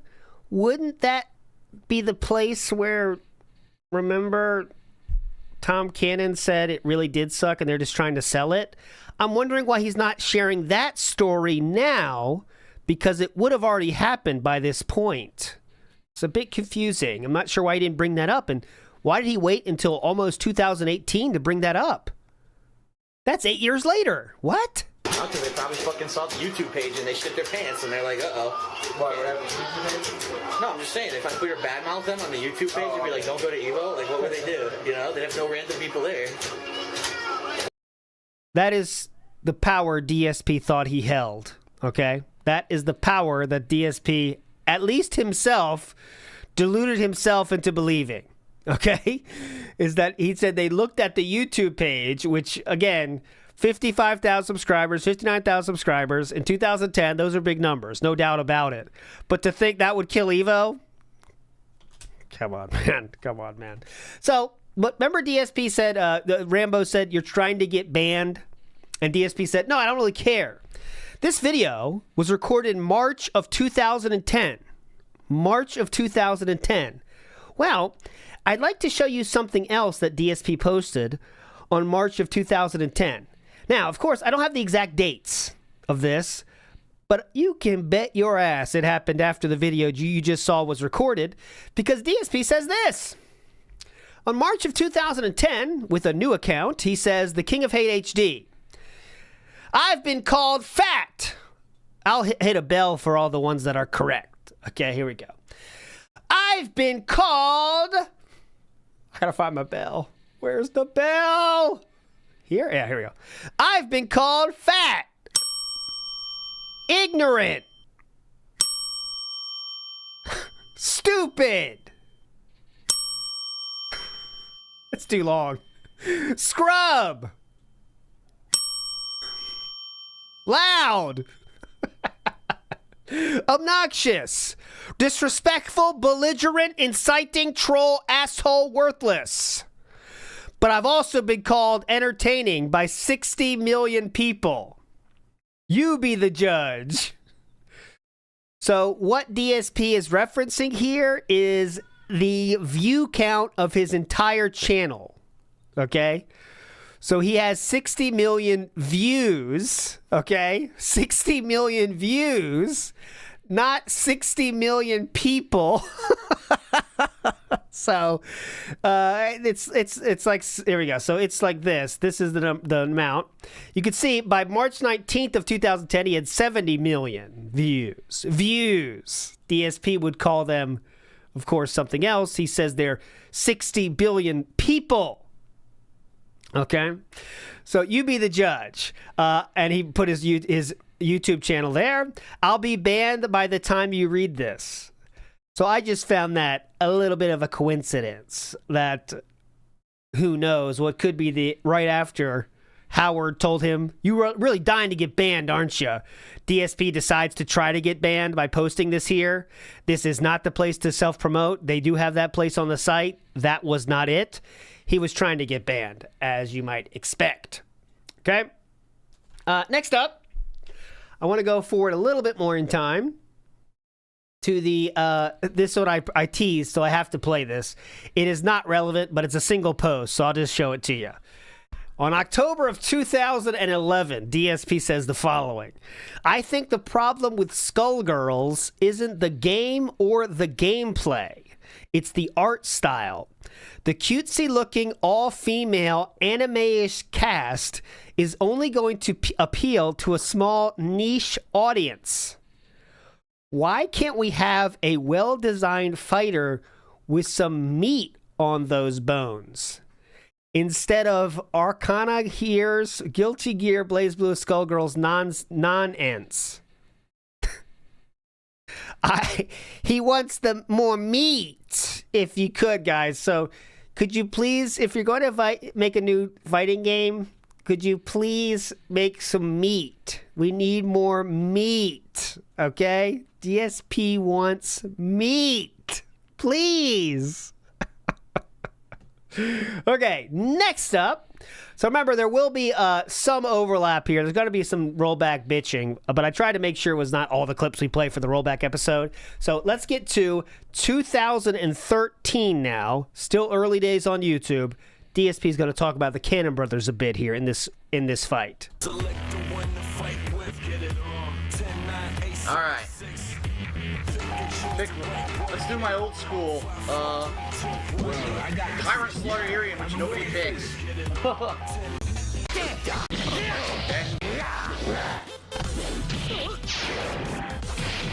He's going to handle this well, I'm sure.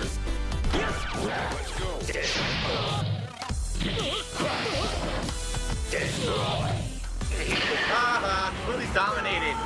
Completely dominated by Tyrant Slaughter Area. Keep following along. So DSP is obviously on the right. He's the blue guy. Super. Oh yeah, I guess he got the meat he was looking for.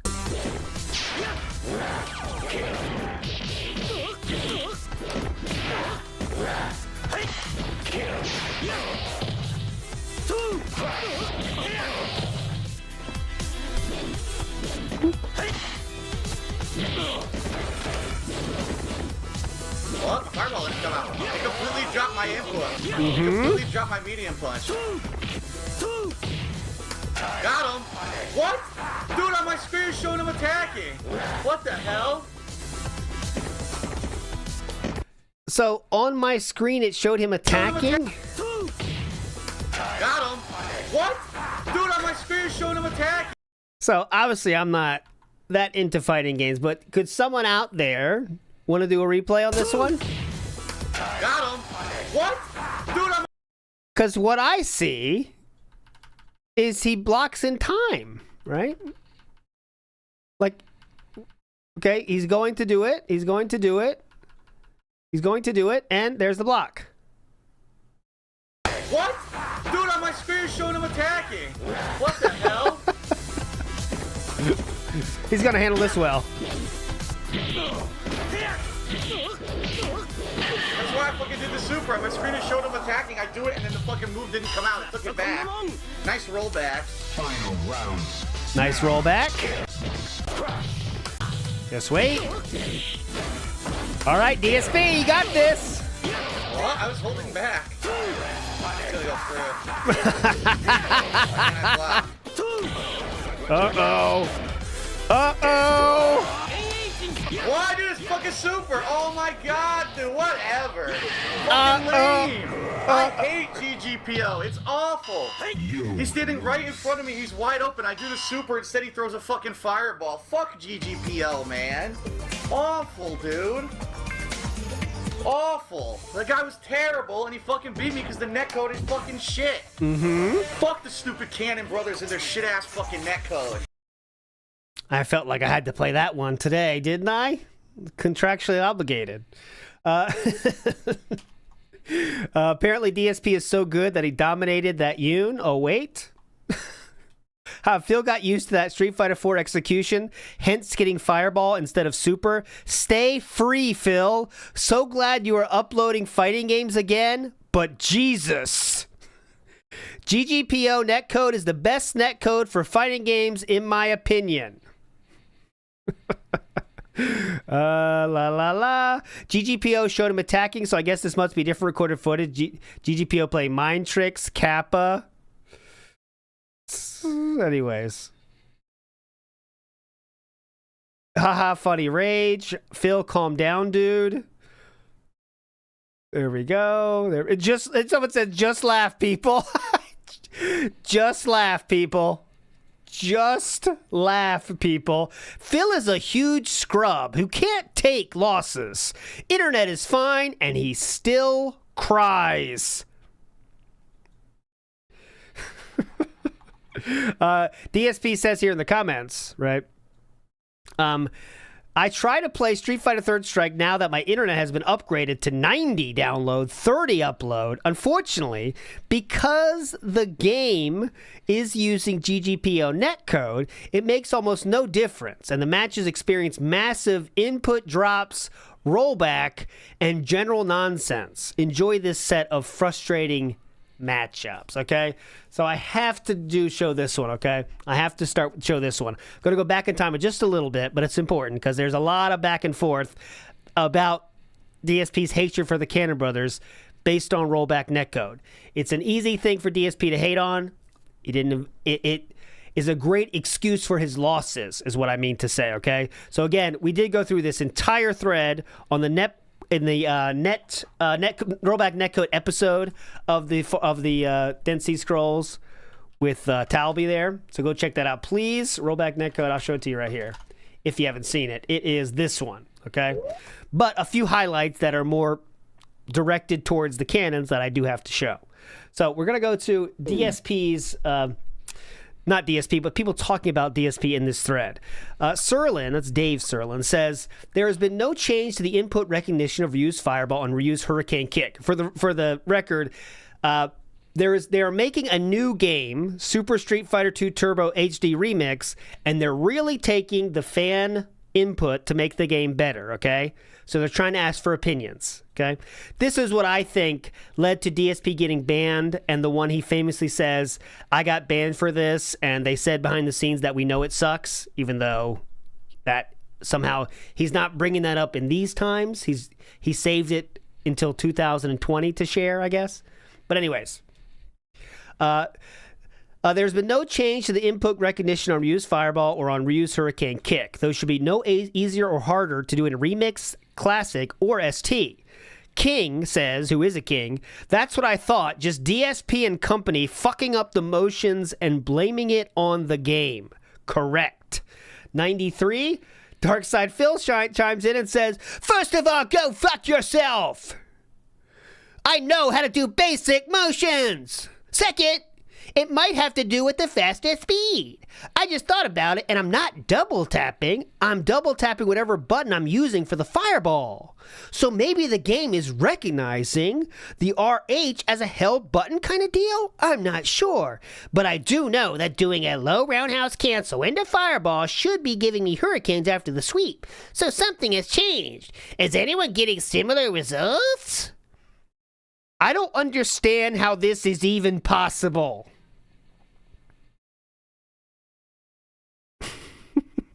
Fireballs use a QCF motion. They should never make a hurricane kick, QCB, come out no matter what button you press or however many times you press it or with what timing or in what game speed. And no, this has certainly never happened to me.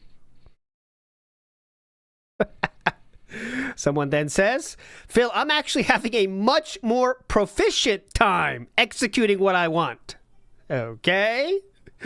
I get the same problem quite often with Sama buttons as they activate so short into the button press. A little bit of agreement there. Okay. I'm having no problems with it. I'm having no problems. This guy, Afro Legends, we've seen him before. Let's go to 101, just a few of these.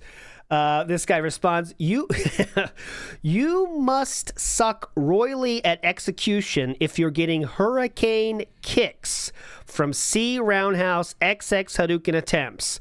The other guys have already said they're having no problems, so it really must be you. I'm having no problems doing it on joystick, so it really must be your execution style. Try holding down the roundhouse. SRK must have lifted their no Neanderthals policy on posting most ignorant and stupid posts next to GD. I'm not going to devolve myself and resort to go fuck yourself since this moronic douchebag can't find anything really smart to say. Nice comeback, by the way.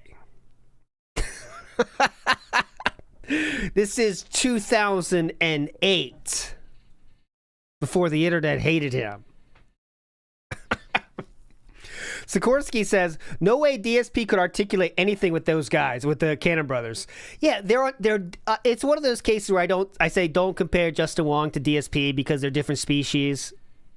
It's this case as well for the Cannon brothers. Cannon brothers and DSP are different species, and they can't speak to each other. They don't speak the same language. They would have to lower their intelligence so far to find common ground of things to talk about with rollback netcode. Okay? That's why they can't do it. It just doesn't make sense. That's why they have to eject themselves. It's just not worth talking about, right? If you said packet, DSP is thinking about soy sauce. You know what I'm saying? Val says, DSP is so hilariously out of league when it comes to these guys, like an ant raging at a boot. Exactly. Exactly. Here is Ponder talking about DSP. So yes, it will be good, but not in the way you're imagining. For the original poster, everyone on the bandwagon, DSP's original post made it very clear that he was getting accidental HKs from attempted LRH into red FB block strings. The motion for that is, it's perfectly plausible that he's accidentally going through DB between DNB and getting the HK on the negative edge, especially with the game running faster than the accosted standard. Always remember, first make sure you're right, then flame, not the other way around. So, Ponder is sticking up for DSP here. You see? He's saying, hey, listen. He might be doing it that way, so maybe that's the thing. So as you can see, Ponder has 0.0 public hatred for DSP. It is all from DSP's side 100% of the time. Okay? Mr. Wizard gets a little bit more heated at DSP sometimes, right? But Tom Cannon and Tony Cannon, they don't do anything. They are just totally stay out of it as much as they can. And I've showed you basically the worst of what they say about him.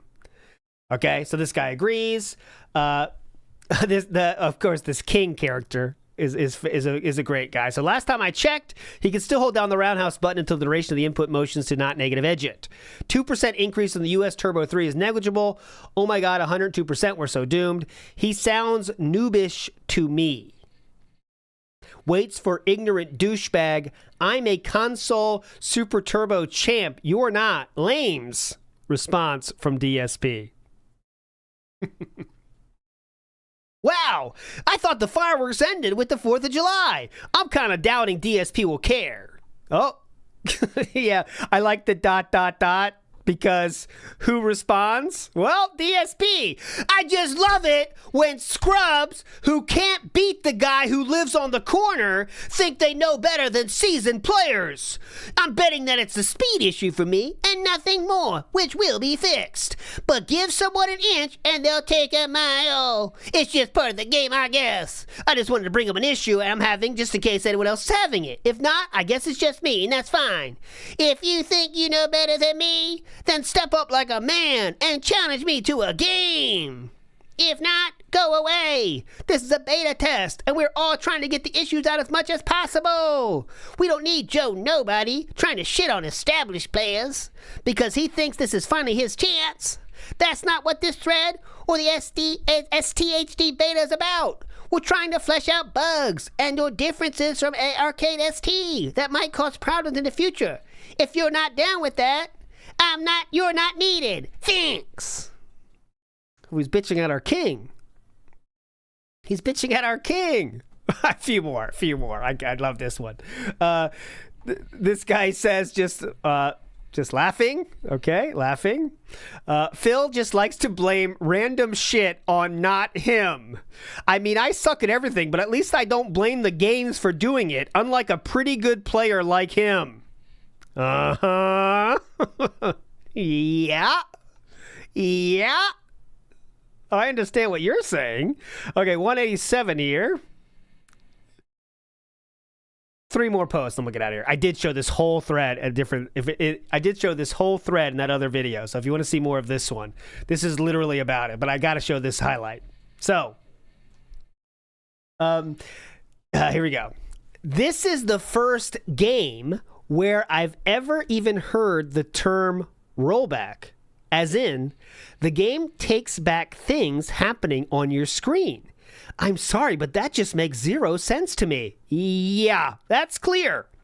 If a game is running in slow-mo, at least I expect the game to be worthless and mean nothing. But to have things going backwards in time while I perform moves? Bullshit. You know I'm the resident hater. But I'm trying to be honest. The ridiculous slowdown at least made me accept how shitty the net play on AE was. This game has great netcode for the most part, then fools you into thinking you can have a great game with anyone. Then it becomes a terrible Back to the Future remake and you wish you never played at all. So this is why Tom Cannon doesn't waste time talking to him. You know what I mean?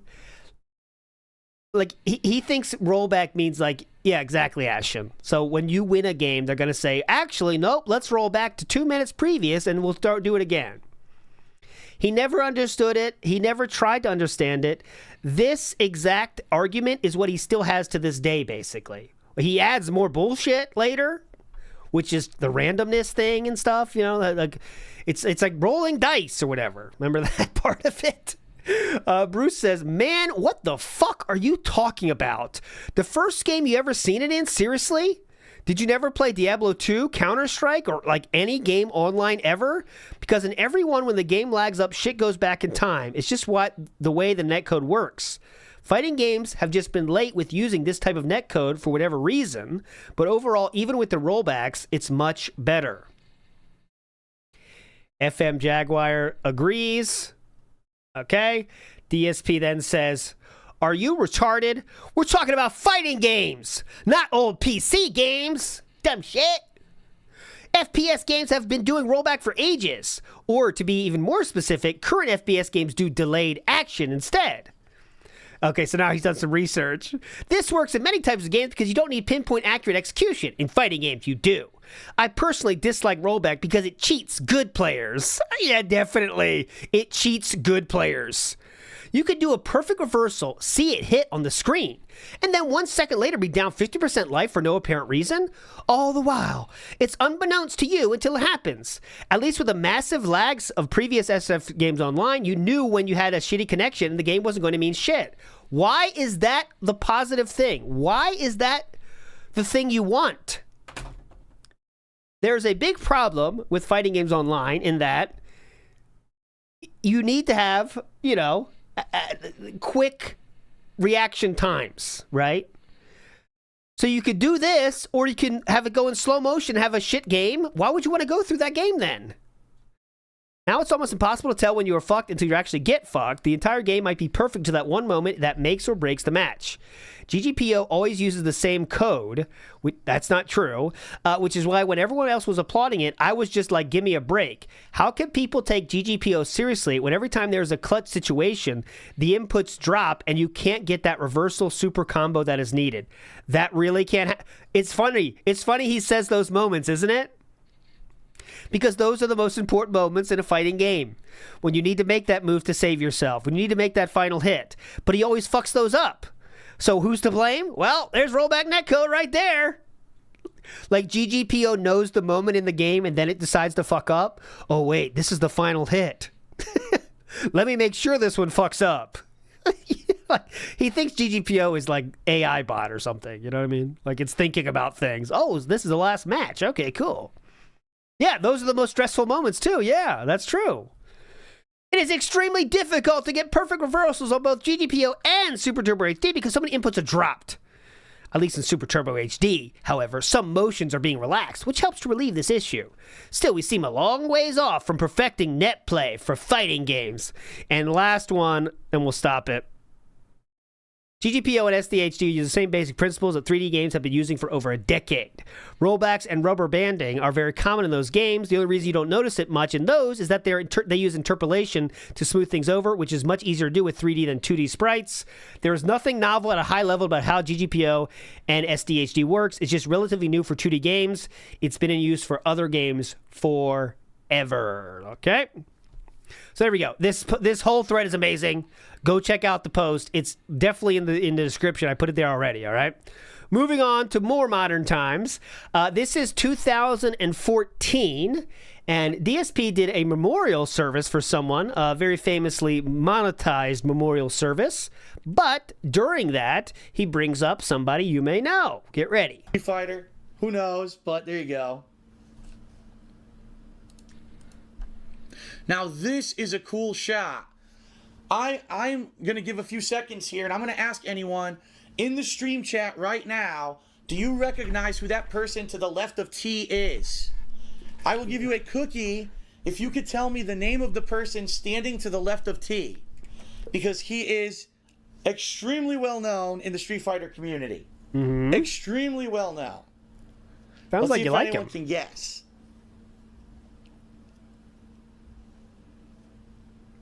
No one so far is... Oh, they got it. They got it. Ponder, a.k.a. one of the Cannon brothers, a.k.a. one of the co-owners of Shoryuken.com and one of the co-runners of EVO. So there you have it.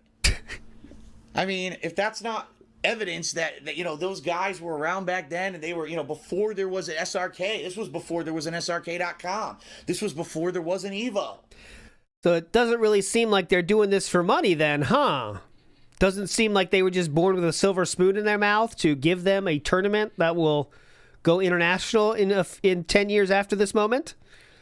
It seems like weirdly DSP is being positive about Tony Cannon because we're in the middle of a memorial segment.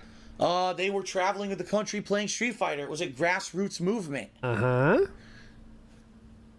So that's a pretty cool...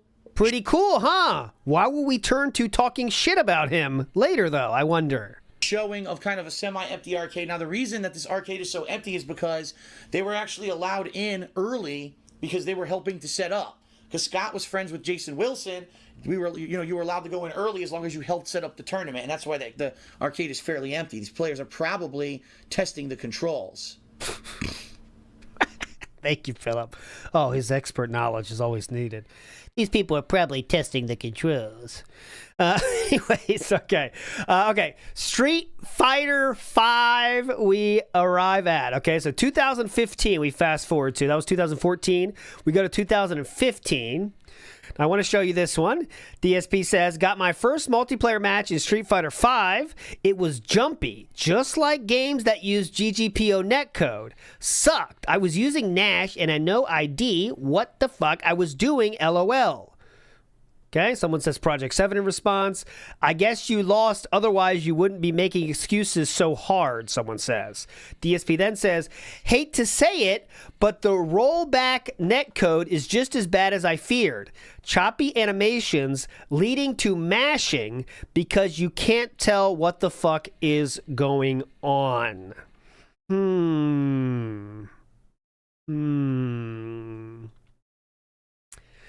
I wonder if that's the case, but let's check it.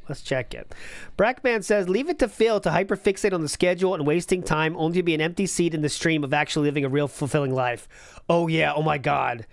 All right, not on topic for today, but just so you know what happened yesterday, like one of the saddest things DSP Gaming has ever done happened yesterday. Okay, real quick. So DSP was off yesterday, right? But he had a scheduled stream up, right? Okay, this is real quick field trip. So he had a scheduled stream up, right? He's playing Sunshine today. Okay. So what happens? DSP posts this in his own chat and says, Dustblood seems interesting. They changed the colors in chat. It sat like this without a response for 20 minutes. So DSP chose to go to his scheduled streams chat to talk to people about Duskbloods, but no one was there, and he didn't say anything else. So people did finally respond, but he was already gone because no one was there.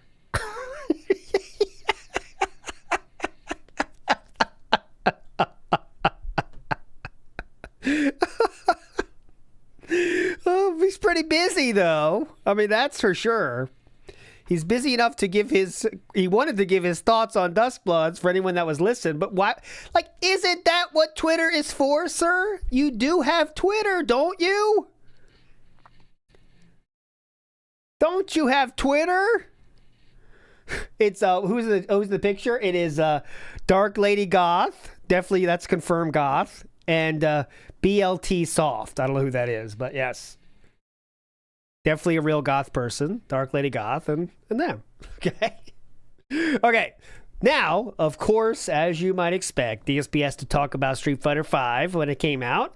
Let's see what he thinks. This is about the Street Fighter V beta, by the way, not the real game yet, the beta. Until we actually get our hands on the final build of the game. Okay. I really do like the visual style of the game. At first I was skeptical, but then when I've seen it in action, I do very much like the visuals. I think they're very nicely done. It's a good mix of great graphics, those ink effects and stuff when they're doing certain attacks, but also mixed in with really higher detailed models, much more highly detailed than Street Fighter 4 was. But... My bad. I gotta play this one first. I skipped a single... It's a different video, I promise. But I skipped this one. Visible...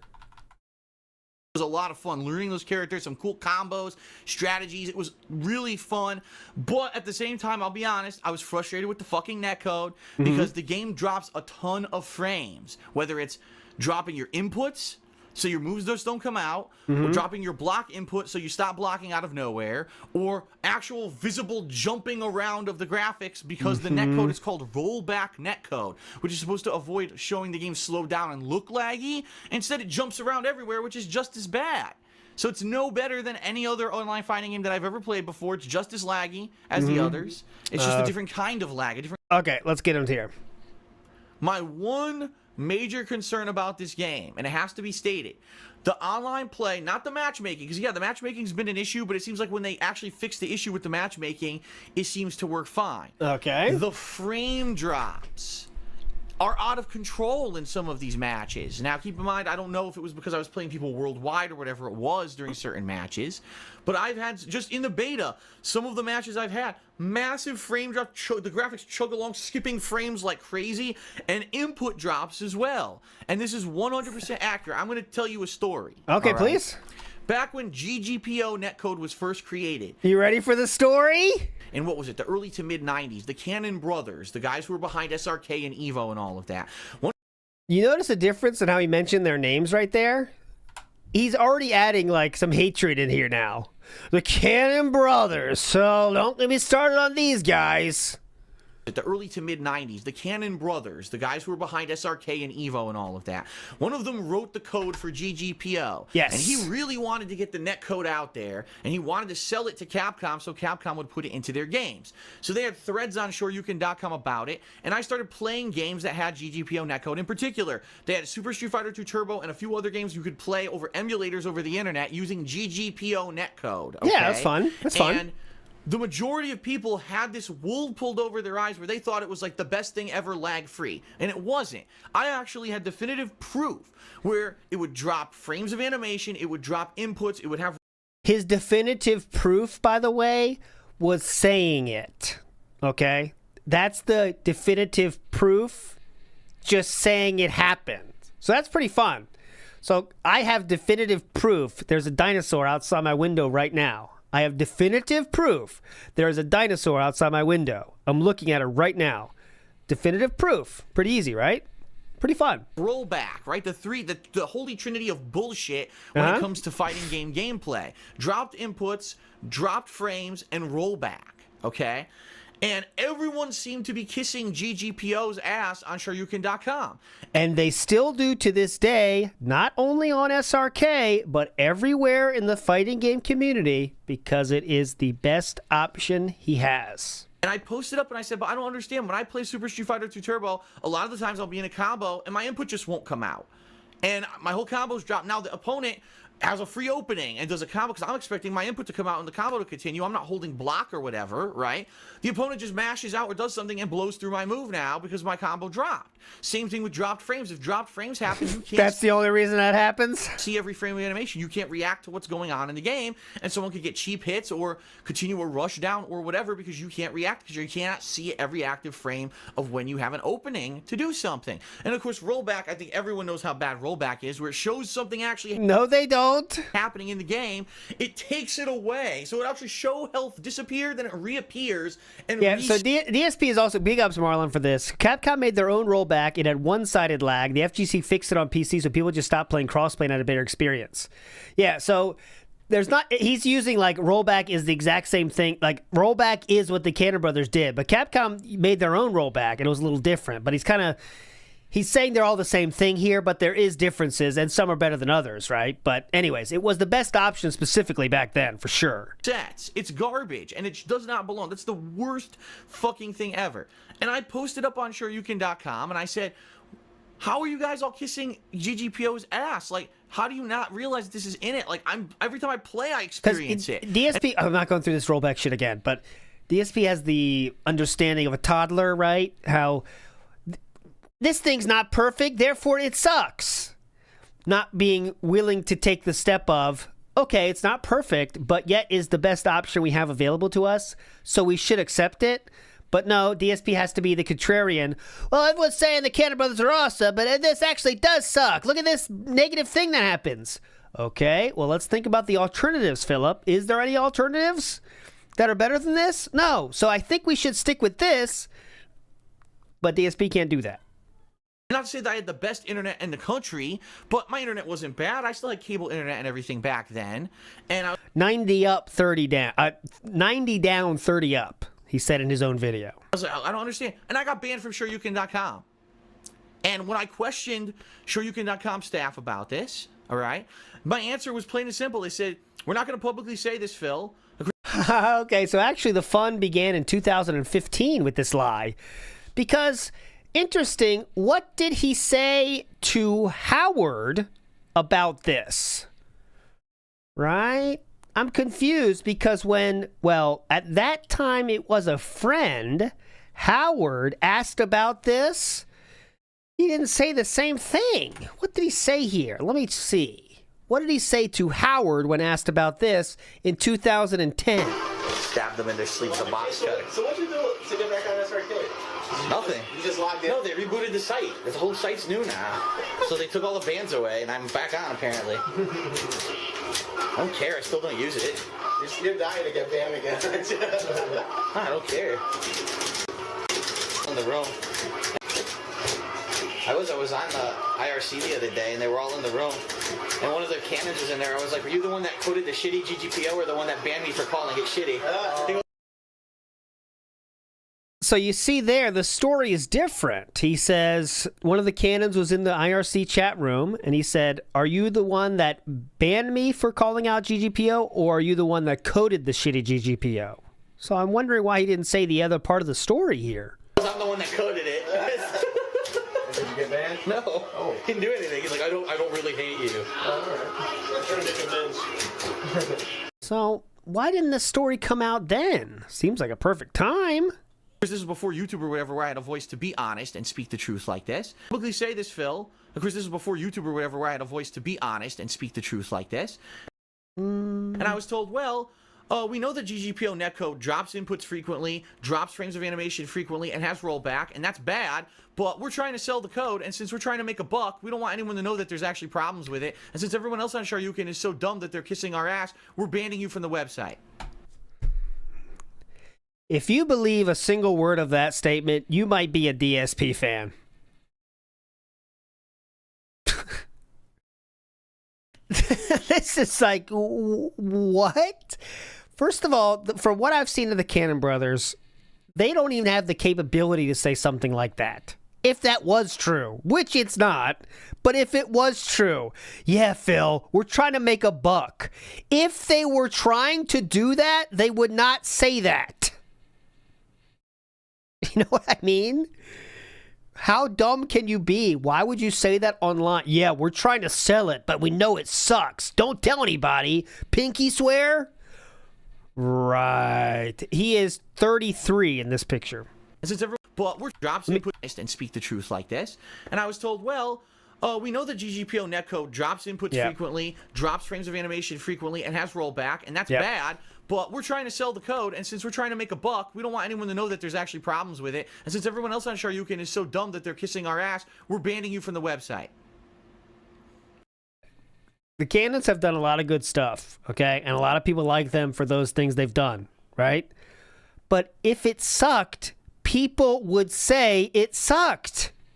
If there was a better option, people would use the better option, okay? There is a large financial reward waiting for someone that can create something better.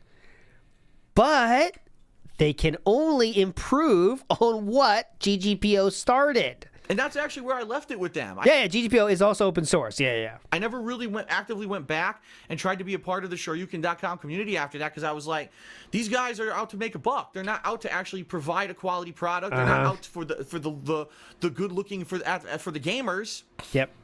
They're looking to make a buck for themselves. Yep. And so when I heard they were going to use this rollback GGPO-like netcode for Street Fighter V, I said, uh-oh, here we go again. Because let's face it, when you play this, it's not slow motion, right? The game doesn't run in slow motion. The game doesn't actively show all the time lockups or stutters. But I can tell you, when I'm playing, all of a sudden, what happened? Or how many times I was playing, just this past time I was playing the beta, and someone did a random super. I did nothing. I just stood there holding down back, and the super hits me. And what that means is that the game dropped my input to block. And just decided that fuck it, and that's the netcode we're gonna have for Street Fighter V. And it's like it's like there's two kinds of netcode: slow, laggy shit, or doesn't look laggy but still has dropped inputs and issues, but kind of disguises it a little bit. And that's what Street Fighter V. So all it's doing, it's putting a shiny coat of paint over the same problems we've always had. Let's hear this again, please. Let's see what it's. Let's just get his take again. Hold on. It's like it's like there's two kinds of netcode: slow, laggy shit, or doesn't look laggy but still has dropped inputs and issues, but kind of disguises it a little bit. And that's what Street Fighter V still looks laggy but disguises it a little bit. So all it's doing, it's putting a shiny coat of paint over the same problems. You just see now more than ever why they did not entertain discourse with DSP. You know what I'm saying? You know, it's just not worth your fucking time. It's not worth your fucking time. I can believe them doing something like this on IRC. Well, give rollback netcode suck. Yeah, yep, DSP, you're right. It does suck. Yep, we're just trying to sell it. We're trying to make a lot of money. And yes, it does suck. It rollbacks everything. It drops all your inputs. Yep, you're right. And DSP is like, ha, gotcha. I knew it all along. You know what I mean? That's what I think he probably happened. Always had with online gameplay with fighting games. And I knew it, Tom Cannon. That concerns me because people are going to be trying to learn this game and are going to have these issues. And even when I was in training mode, the game was dropping frames. If you notice, when I was in training mode itself, I wasn't even in an online match, the game was dropping frames and stuttering at points. And my question is, when you actually play this offline in tournaments, is it going to do that? Because if it is, that is very bad. Yeah. If that's the case, I believe they should downgrade the graphics and they should make it a simpler engine or whatever, so it's not going to chug and it's not going to drop inputs and drop frames. Because when you're in a tournament setting, you need that game to be running at maximum capacity at all times. You're going to have people who are going to be fucking infuriated if they're trying to play Street Fighter V in a tournament and the fucking thing's dropping frames left and right. Yeah. So for me, it's kind of like a mixed bag. Every time I play Street Fighter V, I seem to like it a little more. I'm getting the game a lot more now. It's almost like you're improving your execution, so you're understanding how to play it better. Anyways, this is in 2016. We're gonna stop right here because there's a good middle point to the rest of this lore stream here. But he says, anyone have an update on the rollback netcode yet? He loves using quotation marks around rollback. Can't wait to land huge combos, then have the game take them back and say I got jabbed. So just randomly berating a rollback netcode for no reason. Rollback netcodes are amazing. LOL. The netcode works amazing if you can get online. 30 matches without filters and only got lag once. Crossplay works great too. MKX Beta has it and it's perfect. GGPO, best netcode there is. Your tears and salt taste so delicious. Please rage some more like a little bitch. For us haters. And I think that is the perfect place to end part 1 of this DSP versus the Cannons lore stream. All right. So next up, next week, probably Saturday night. This time it will be Saturday night. We are going to start from 2016 going all the way through to 2026 of DSP's hatred of the Cannon brothers. All right. So schedule style announcement. I'll be here tomorrow for the pre-stream and all the normal stuff. That being said, it'll be sometime this week, but should be a full week. I think I can do it every day this week. So there you go. Big ups everybody for joining. I'll redirect you to somebody that is, I'm sure the restreamers have already started, so I'll get you going there and you can enjoy a great, great Sunday. All right. So big ups for joining everybody. We will see you next time. And remember, your tears and salt taste so delicious. Let's get some fucking meat. Come on. Bye.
人の言う